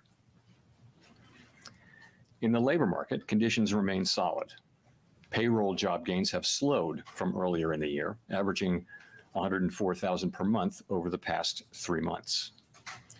This figure would have been somewhat higher were it not for the effects of labor strikes and hurricanes on employment in October. Regarding the hurricanes, let me extend our sympathies to all the families, businesses, and communities who have been harmed by these devastating storms. The unemployment rate is notably higher than it was a year ago, but it has edged down over the past 3 months and remains low at 4.1% in October. Nominal wage growth has eased over the past year, and the jobs to workers gap has narrowed. Overall, a broad set of indicators suggests that conditions in the labor market are now less tight than just before the pandemic in 2019. The labor market is not a source of significant inflationary pressures. Inflation has eased significantly over the past 2 years. Total PCE prices rose 2.1% over the 12 months ending in September, excluding the volatile food and energy categories. Core PCE prices rose 2.7%. Overall, inflation has moved much closer to our 2% longer run goal, but core inflation remains somewhat elevated. Longer-term inflation expectations appear to remain well anchored, as reflected in a broad range of surveys of households, businesses, and forecasters, as well as measures from financial markets. Our monetary policy actions are guided by our dual mandate to promote maximum employment and stable prices for the American people. We see the risks to achieving our employment and inflation goals as being roughly in balance, and we're attentive to the risks to both sides of our mandate. At today's meeting, the committee decided to lower the target range for the federal funds rate by a 1/4 percentage point to 4.5% to 4.75%. This further recalibration of our policy stance will help maintain the strength of the economy and the labor market and will continue to enable further progress on inflation as we move toward a more neutral stance over time. We know that reducing policy restraint too quickly could hinder progress on inflation. At the same time, reducing policy restraint too slowly could unduly weaken economic activity and employment. In considering additional adjustments to the target range for the federal funds rate, the committee will carefully assess incoming data, the evolving outlook, and the balance of risks. We are not on any preset course. We will continue to make our decisions meeting by meeting. As the economy evolves, monetary policy will adjust in order to best promote our maximum employment and price stability goals. If the economy remains strong and inflation is not sustainably moving toward 2%, we can dial back policy restraint more slowly. If the labor market were to weaken unexpectedly, or inflation were to fall more quickly than anticipated, we can move more quickly. Policy is well positioned to deal with the risks and uncertainties that we face in pursuing both sides of our dual mandate. The Fed has been assigned two goals for monetary policy: maximum employment and stable prices. We remain committed to supporting maximum employment, bringing inflation sustainably to our 2% goal, and keeping longer-term inflation expectations well anchored. Our success in delivering on these goals matters to all Americans. We understand that our actions affect communities, families, and businesses across the country. Everything we do is in service to our public mission. We at the Fed will do everything we can to achieve our maximum employment and price stability goals. Thank you. I look forward to our discussion. Thank you. Given the expectation that the election outcome will produce policies that would meaningfully impact the U.S. economy next year, how is the committee taking these proposals into account for upcoming decisions, including potentially the next one in December? And can you give us any more sense of how proactive or reactive the Fed is prepared to be to changes in economic policies with the next administration? Sure. So let me say that in the near term, the election will have no effects on our policy decisions. As you know, many things affect the economy, and anyone who writes down forecasts in their job will tell you that the economy is quite difficult to forecast looking out past the very near term. Here, we don't know what the timing and substance of any policy changes will be. We therefore don't know what the effects on the economy would be, specifically whether and to what extent those policies would matter for the achievement of our goal variables, maximum employment and price stability. We don't guess, we don't speculate, and we don't assume. Now, just in principle, it's possible that any administration's policies or policies put in place by Congress could have economic effects that over time that would matter for our pursuit of our dual mandate goals. So we, along with countless other factors, forecasts of those economic effects would be included in our models of the economy and would be taken into account through that channel. Nick.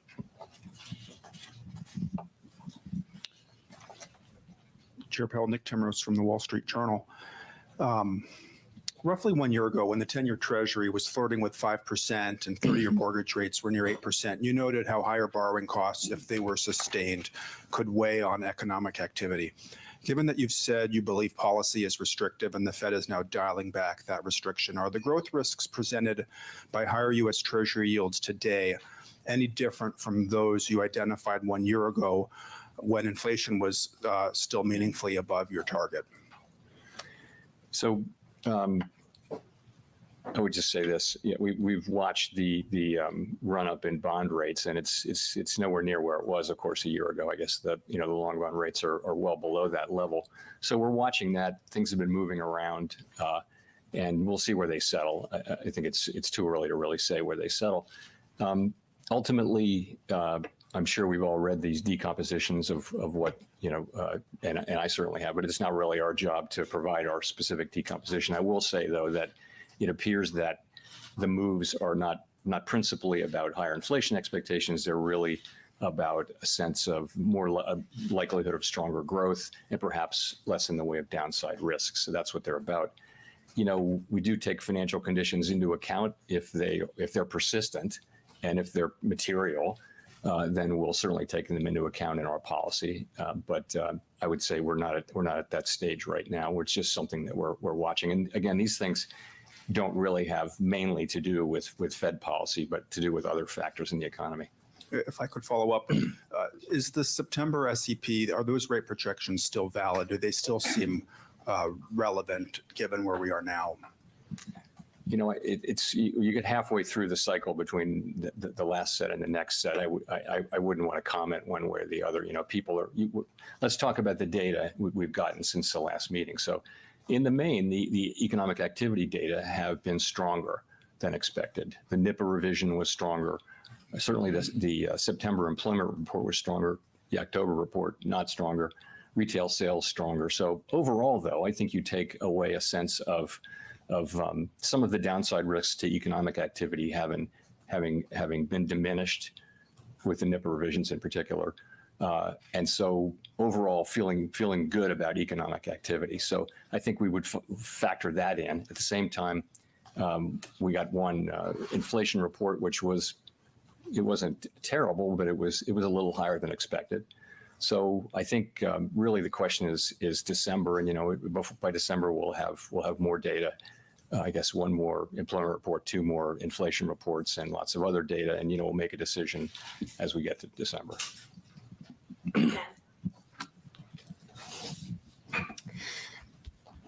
Gina Smilik from the New York Times. Thanks for taking our questions, Chair Powell.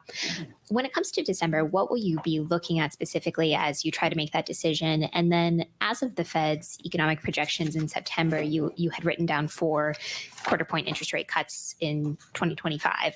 Do you still think that those are likely? Is that sort of the baseline outlook at this point, or has that shifted? And if it shifted at all, can you give a little bit of detail as to why? I can't. We don't fill out an SEP, and I can't characterize one that wasn't filled out today. So I can't really speak for kind of exactly where the committee is. I will just say for December, we're going to be, again, at every meeting, we're going to be looking at the incoming data and how that affects the outlook. As you know, we're in the process of recalibrating from a fairly restrictive level at 5.33%. After today's move, we're down 75 basis points. And we're asking ourselves, is that where we need to be? That we're trying to steer between the risk of moving too quickly and perhaps undermining our progress on inflation, or moving too slowly and allowing the labor market to weaken too much. We're trying to be on a middle path where we can maintain the strength in the labor market while also enabling further progress on inflation. We think that's where we are, but that's the question we're going to be asking in September. And in other meetings. And again, I can't really update you on the committee's thinking because we don't fill out an SEP at this meeting. Yeah, totally appreciate that. I guess when it comes to your own thinking, do you think that a full percentage point of rate cuts in 2025 is a reasonable outlook? Again, we're going to wait and see how things come in December. I mean, it's just, I would put it this way. We're on a path to a more neutral stance. And that's very much what we're on. That has not changed at all since September. We're just going to have to see where the data lead us. We have, a whole 6 weeks of data to look at to make that decision in December. Obviously, I'm not ruling it out or in, but I would say, I would say that, again, we didn't update the SEP, so I'm not going to characterize, where the committee would be. Howard. Thanks, Howard Schneider with Reuters. I wondered if you could please elaborate, explain a little bit the 2 changes in the language of the statement here. In the first paragraph, when you say inflation has made progress, dropping the word further progress. And in the second paragraph, dropping the sentence that the committee had gained greater confidence that inflation was progressing towards its 2% goal. Is there any policy substance behind either of those changes in language? Is it meant to open the door to a December pause? Is it meant to communicate anything about the stickiness of core inflation in the last 3 months? Not really, no. So let me tell you what we were thinking. So the test of gaining further confidence was our test for the first rate cut, right? And so we met that test in September, and therefore we take that test out. If you leave it in, then it's new forward guidance. It's brand new forward guidance. What do you mean by it? Are you requiring yet further? We have to say yes or no at every meeting whether we've made further progress. The point is we have gained confidence that we're on a sustainable path down to 2%. So that I would tell you is what that's really all about. It's not meant to send a signal. Neither of those is meant to send a further signal. And saying further progress, it becomes a test. We don't want to be. We don't think it's a good time to be doing a lot of forward guidance. There's a fair amount of uncertainty in that. In what I've said, the path that we're on, we do know where the destination is, but we don't know the right pace, and we don't know exactly where the destination is. So the point is to find the right pace and the right destination as we go. And I think there's a fair amount of uncertainty about that. And you don't want to tie yourself up with guidance. You want to be able to make sensible decisions as you go. Steve Leisman, CNBC. Mr. Chairman, you talked about higher rates, perhaps from an expectation of higher growth. You didn't talk about it in terms of expectations of higher deficits. Is that something you think might be behind the recent rise in interest rates? And is that are rising deficits a concern to you? So we don't comment on fiscal policy, and again, I don't have a lot more to say on what's driving bond yields. In terms of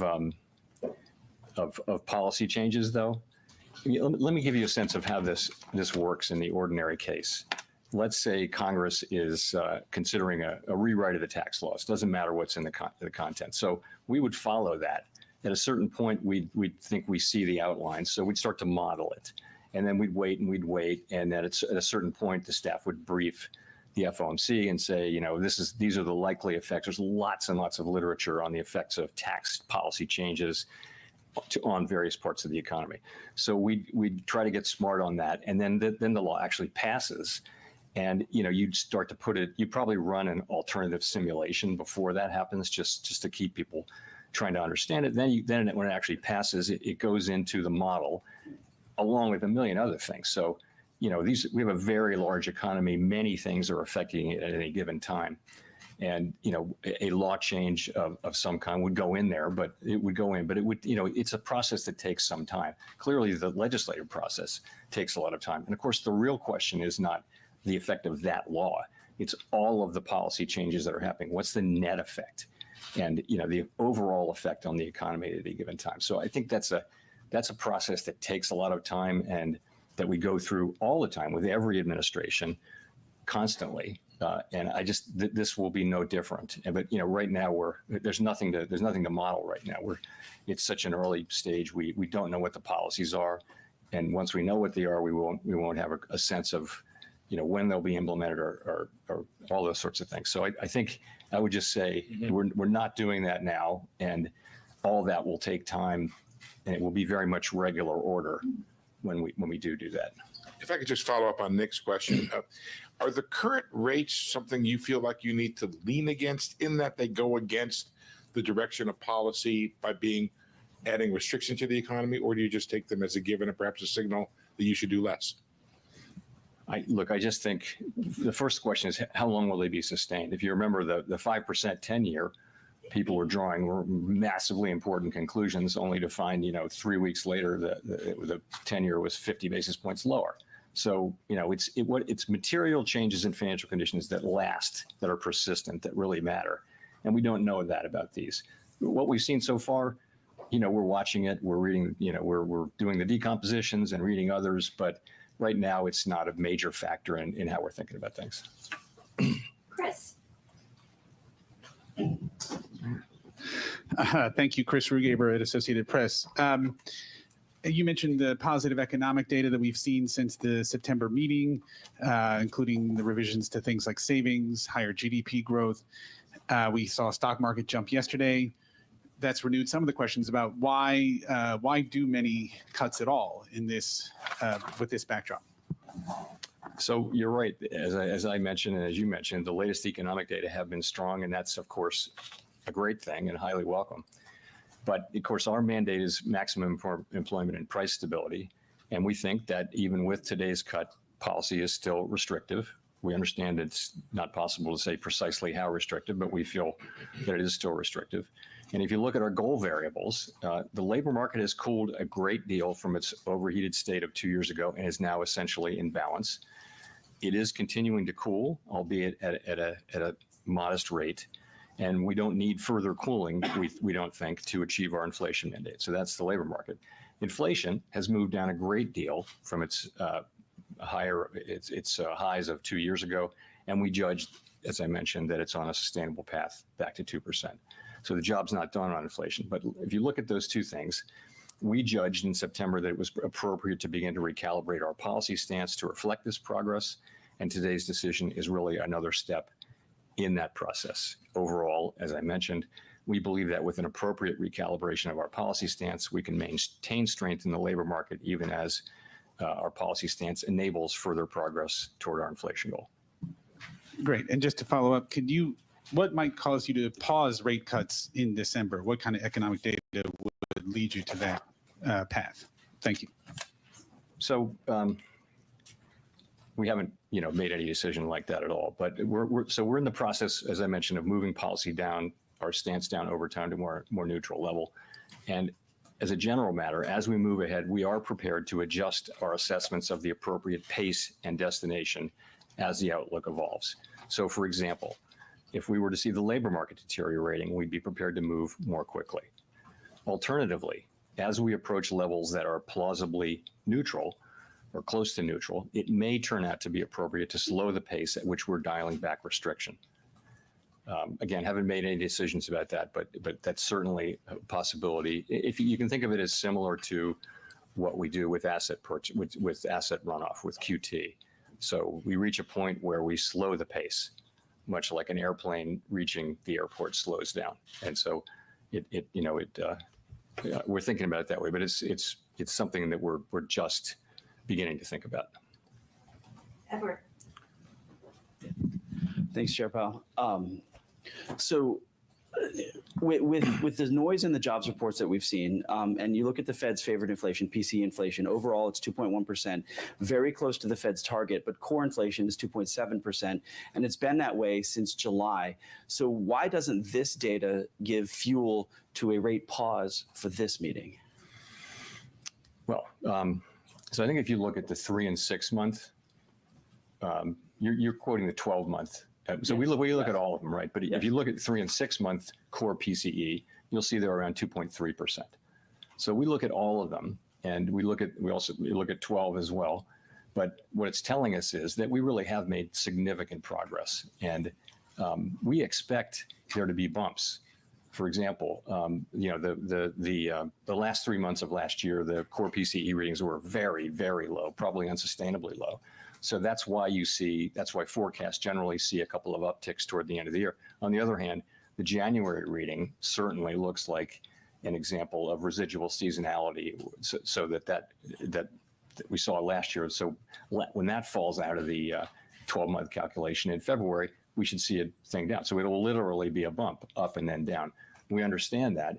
Overall, you see the progress on inflation, and you also look at the economy and you say, what is the inflation story now? Where's it coming from? So I point to a couple of things. One is the non-housing services and goods, which together make up 80% of the core PCE index, are back to the levels they were at the last time we had sustained 2% inflation, which happens to be in the early 2000s for a period of 5, 6, 7 years. So they're back to that level. What's not is housing services. So let's talk about housing services. Housing services is higher. What's going on there is, market rents, newly signed leases are experiencing very low inflation. And what's happening is older, leases that are turning over are taking several years to catch up to where market leases are, market rent leases are. So that's just a catch-up problem. It's not really reflecting current inflationary pressures. It's reflecting past inflationary pressures. So that's one thing. The other thing is, I'd say look at the labor market, not a source of inflationary pressures. Where's it coming from? It's not a very tight economy. What is the story about inflation? You see that catch-up inflation also in insurance and several other areas. So you're seeing. We're not declaring victory, obviously, but we feel like the story is very consistent with inflation continuing to come down on a bumpy path over the next couple of years and settling around 2%. That story is intact, and it won't be 1 or 2 really good data months or bad data months aren't going to really change the pattern at this point now that we're this far into the process. So you're quickly trying to get to that neutral rate that you see, or do you foresee that you have some time to get there? Nothing in the economic data suggests that the committee has any need to be in a hurry to get there. We are seeing strong economic activity. We are seeing ongoing strength in the labor market. We're watching that carefully, but we do see maintaining strength there. And so we think that the right way to find neutral, if you will, is carefully, patiently. Again, that's not meant to have a specific meaning, other than to the extent the economy remains strong, we have the ability to take advantage of that as we try to navigate that middle path between the two risks. Craig. Hi, Chair Powell. Craig Torres from Bloomberg. two questions today. Did you learn anything about what Americans think about the economy from the election results? First question. Second question. I want to talk about some labor market indicators, and I do so with great respect for your attentiveness to the maximum employment side of the mandate, Chair Powell. So the unemployment rate has been at 4% or higher for 6 months. One of the broadest measures of unemployment is up about 0.5 point from a year ago. Compensation gains are sliding back. The quits rate, a signal of labor market dynamism, has been heading down to that bad neighborhood of the 20 teens. So you have put a marker at Jackson Hole saying any further cooling is unwelcome. It is cooling generally a little bit further. So at what point do we reach what you would describe as a shortfall from maximum employment? Thank you. Sure. So on your first question, I'm not going to talk about anything that relates directly or indirectly to the election. On the second one, this is the great question, and it's the one we think about all the time. So I'll just say a couple things. There's nothing really surprising here. What we know is that the unemployment rate is low. We also know that it's moved up significantly from a year or so ago. So we've seen a big change upward in unemployment. Sometimes that has meant bad things. So far, it doesn't appear to be. It appears that I wouldn't say that the labor market has fully stabilized, because I do think it's continuing to very gradually cool, but it seems to be in a good place. And our policy, of course, is designed to keep it in that good place, to maintain the strength in the labor market while also enabling further progress on inflation. You mentioned a bunch of indicators, and you're right. The openings to unemployment rate is back to a normal level. I would characterize it more broadly as normalizing. You mentioned wages. Wages are still running just a bit above where they would need to be consistent with 2% inflation, unless productivity is going to remain at this high level. If we see productivity, more sustainably at these high levels, then that would sustain higher wage gains. So I would say, in fact, you can say it the other way, that wage increases are now consistent with 2% inflation given current productivity readings. But of course, the lore on productivity readings is whenever you see high readings, you should assume they're going to revert pretty quickly to the longer term trend. That has always been the case for 50 years. But it may be that we're now 5 years. If you look at the NIPA revisions that came out a month ago, we're 5 years into a nice set of productivity readings, which are sustained and very healthy. But overall, it's a good labor market. We could talk about 20 different data series. We'll be looking at all of them, of course. But we don't want the labor market to soften much from here. We don't think we need that to happen to get inflation back to 2%. Victoria. Hi, Victoria Guido with Politico. Some of the president-elect's advisors have suggested that you should resign. If he asked you to leave, would you go? No. Can you follow up on, do you think that legally you're not required to leave? No. Mike? Michael McKee from Bloomberg Radio and Television. You talk a lot about what the data are telling you and how you are dependent on the data. But in terms of forward-looking assessments of the economy, what are you hearing from CEOs or other officials around the country? What did you hear today from the regional bank presidents about what companies and consumers think about where the economy is going from here rather than looking backwards? And does that match up with what your forecasts have been and what you think the appropriate policy path should be? So it's hard to characterize a really interesting set of discussions we had, and of course you'll see them in the minutes in 3 weeks. But I would say this: I think the comments from our Reserve Bank colleagues and from the CEOs that they talk to are pretty constructive on the economy right now. Pretty constructive, feeling that the labor market is back to normal, to the point where it's no longer that much of a discussion topic in their worlds, whereas 2 years ago, it was all they were talking about. So they feel like the labor market's in balance.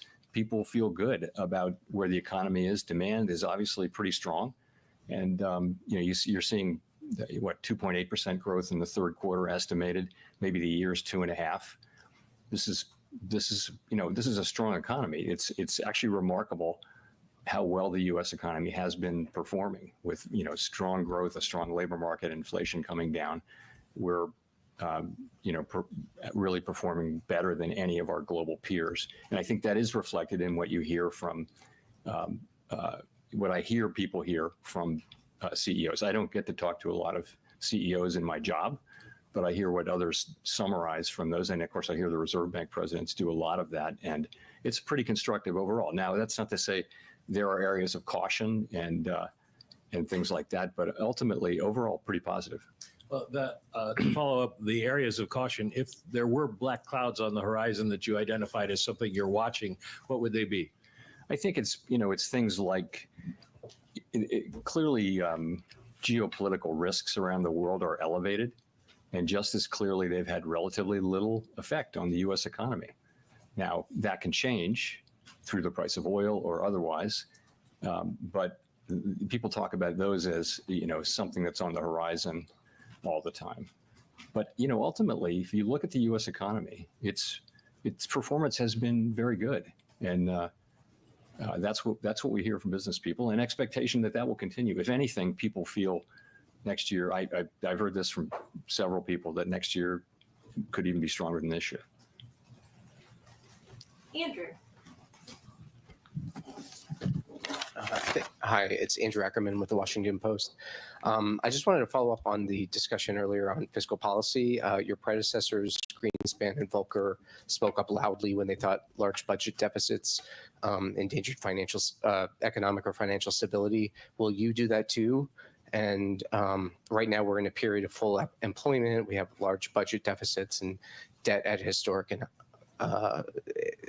highs that are rising. Is that something you'd speak out against? So, I have said many times, no more, no less than what the predecessors you mentioned have said. And what that is that the U.S. federal government's fiscal policy is on an unsustainable path. The level of our debt relative to the economy is not unsustainable. The path is unsustainable. And we see that in, you've got a very large deficit you're at full employment, and that's expected to continue. So it's important that we, that to be dealt with. It is ultimately a threat to the economy. Now, I can say that.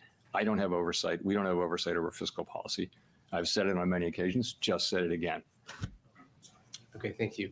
I guess the other question is to follow up on Victoria's question. Do you believe the president has the power to fire or demote you, and has the Fed determined the legality of a president demoting at will any of the other governors with leadership positions? Not permitted under the law. Not what? Not permitted under the law. Thank you. Courtney. Courtney Brown from Axios. In response to Howard's question, you said it wasn't an ideal time to give forward guidance because of the economic uncertainties. Can you lay out what some of those uncertainties are and whether or not it includes some of the proposals that the president-elect has put out on the campaign trail, tariffs, for instance? No, I was not referring to the new administration's policies at all, nor will I today. What I'm just saying is, as we look ahead, we know, and I mentioned this in my statement, that the risks are two-sided. I guess I should start by saying that we think that the economy and we think our policy are both in a very good place, And but as you look forward, you say, what are the risks? And one risk is that we would move too quickly and find ourselves having moved too quickly, and inflation comes back, and we lost our chance to get inflation back to 2%. So we have to avoid that risk, and to avoid that risk, that means you want to move carefully.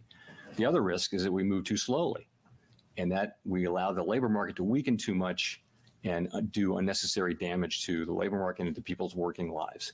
That says don't get behind the curve. So these two things are the two risks that we have to manage. And so we're in the middle there. We try to be in the middle and deal with manage both of those. Again, the idea is to support the strength we have in the labor market and in the economy, but also with somewhat less restrictive but still restrictive policy, enable further progress toward our 2% inflation goal. This is a thing we're meeting by meeting, we're going to be making our assessment of what the right path is. It's not as important. The precise timing of these things is not as important as the overall arc of them. And the arc of them is to move from where we are now to a sense of a more neutral policy. We don't know exactly where that is. We only know it by its works. We're pretty sure it's below where we are now. But as we move further, there will be more uncertainty about where that is. And we're going to move carefully as this goes on so that we can increase the chances that we will get it right. Simon. Thank you, Chair Powell. Simon Rabinovich with The Economist. I know you don't want to share your decomposition of bond yields, but if you look at the break-evens, it is clear that longer-term inflation expectations do seem to have risen up at about 2.5%, for example, on the 5-year. That's up half a point from when you cut in September. Do you have any concern at all that longer-term inflation expectations are de-anchoring, or put another way, are anchoring at a slightly higher level? Thanks. So we would be concerned if we thought we saw longer-term inflation expectations anchoring at a higher level.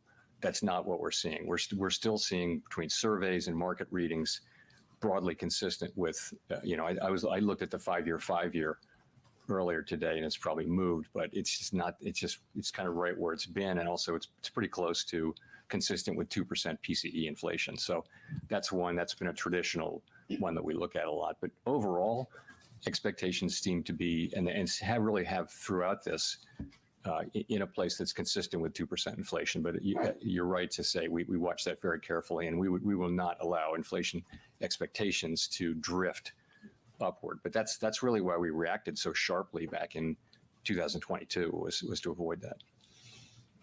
Kelly. Hi, Chair Powell. Kelly O'Grady, CBS News. We just talked about what you've heard from business leaders on the economy, but many average Americans are still not feeling the strength of the economy in their wallets. So what's your message to them on when they might expect relief? So you're right that we say the economy is performing well, and it is, but. All right, everybody. I think can you all hear me? Yeah. I think the quality of questions really decline in the second half. It's usually the first half that's really good. I'm happy to stick around and answer questions and everything, but I think we can probably end the live stream here unless somebody has a specific question. My understanding is that they're watching data very closely, and they're worried a little bit about inflation rising back up again. And let's see. If I just look at my notes here.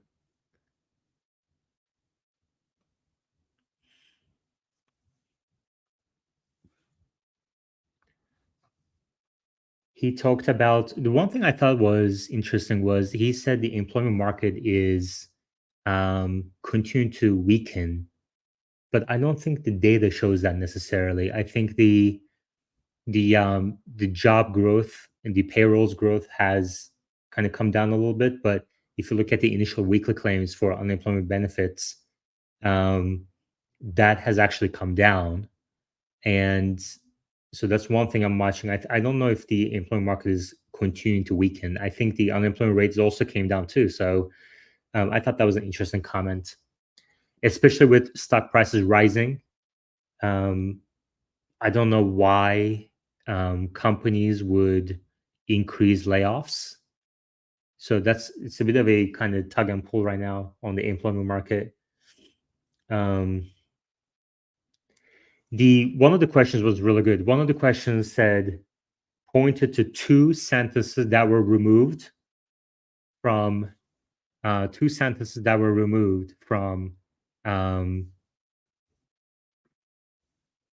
this statement. And the first statement was, the first sentence that was removed was, the committee has gained greater confidence that inflation is moving sustainable toward 2%. And Powell clarified it as, well, we gained confidence, so it doesn't need to be there anymore.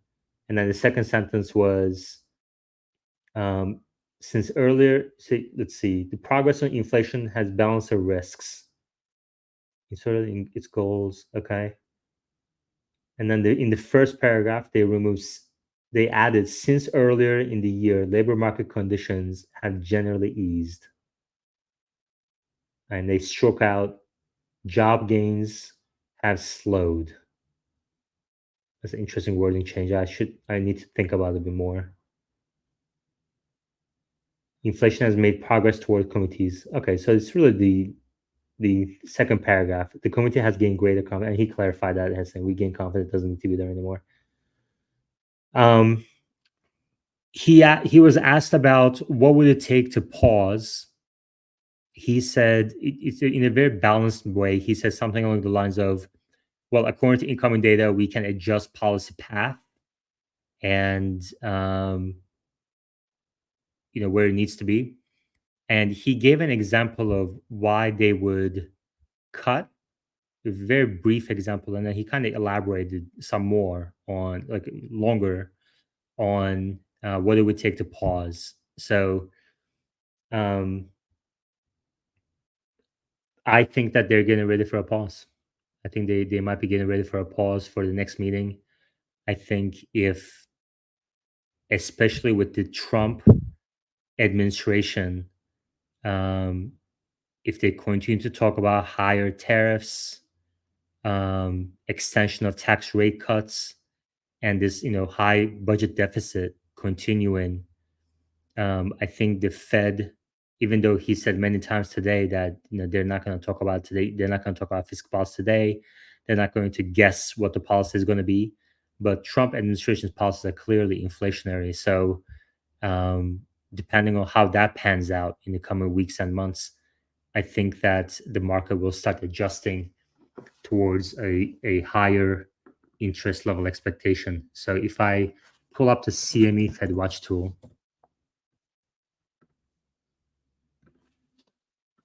and I'm going to show you what I mean here. So on this tab, okay, you can see for the next meeting. So this is November. Okay, so this today, 454.75. Okay, so this hasn't adjusted yet, but in the December right now, 67% probability of another 25 basis point cut, but there's now a 1/3 probability of a no cut, which is interesting. So, yeah,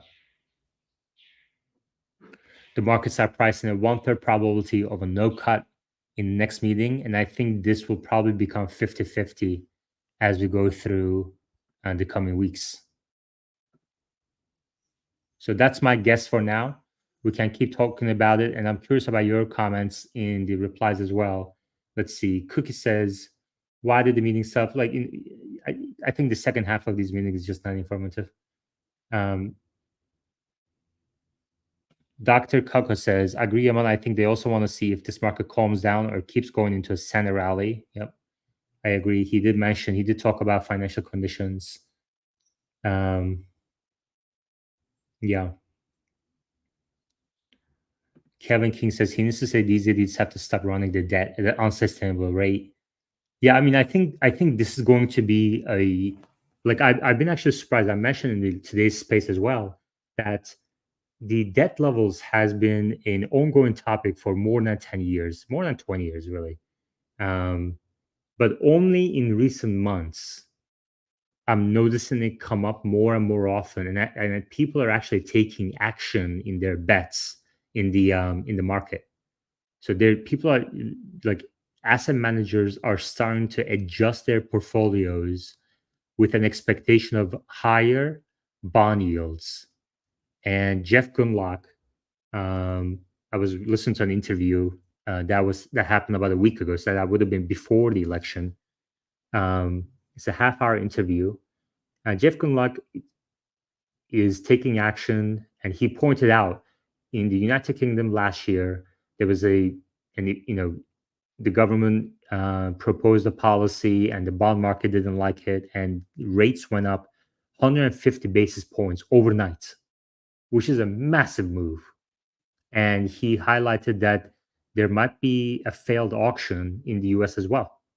So I think it's going to be interesting. Like, I think the markets going into elections were expecting a divided government. Whether Trump or Harris wins, not many people thought there would be a sweep of Senate and the House.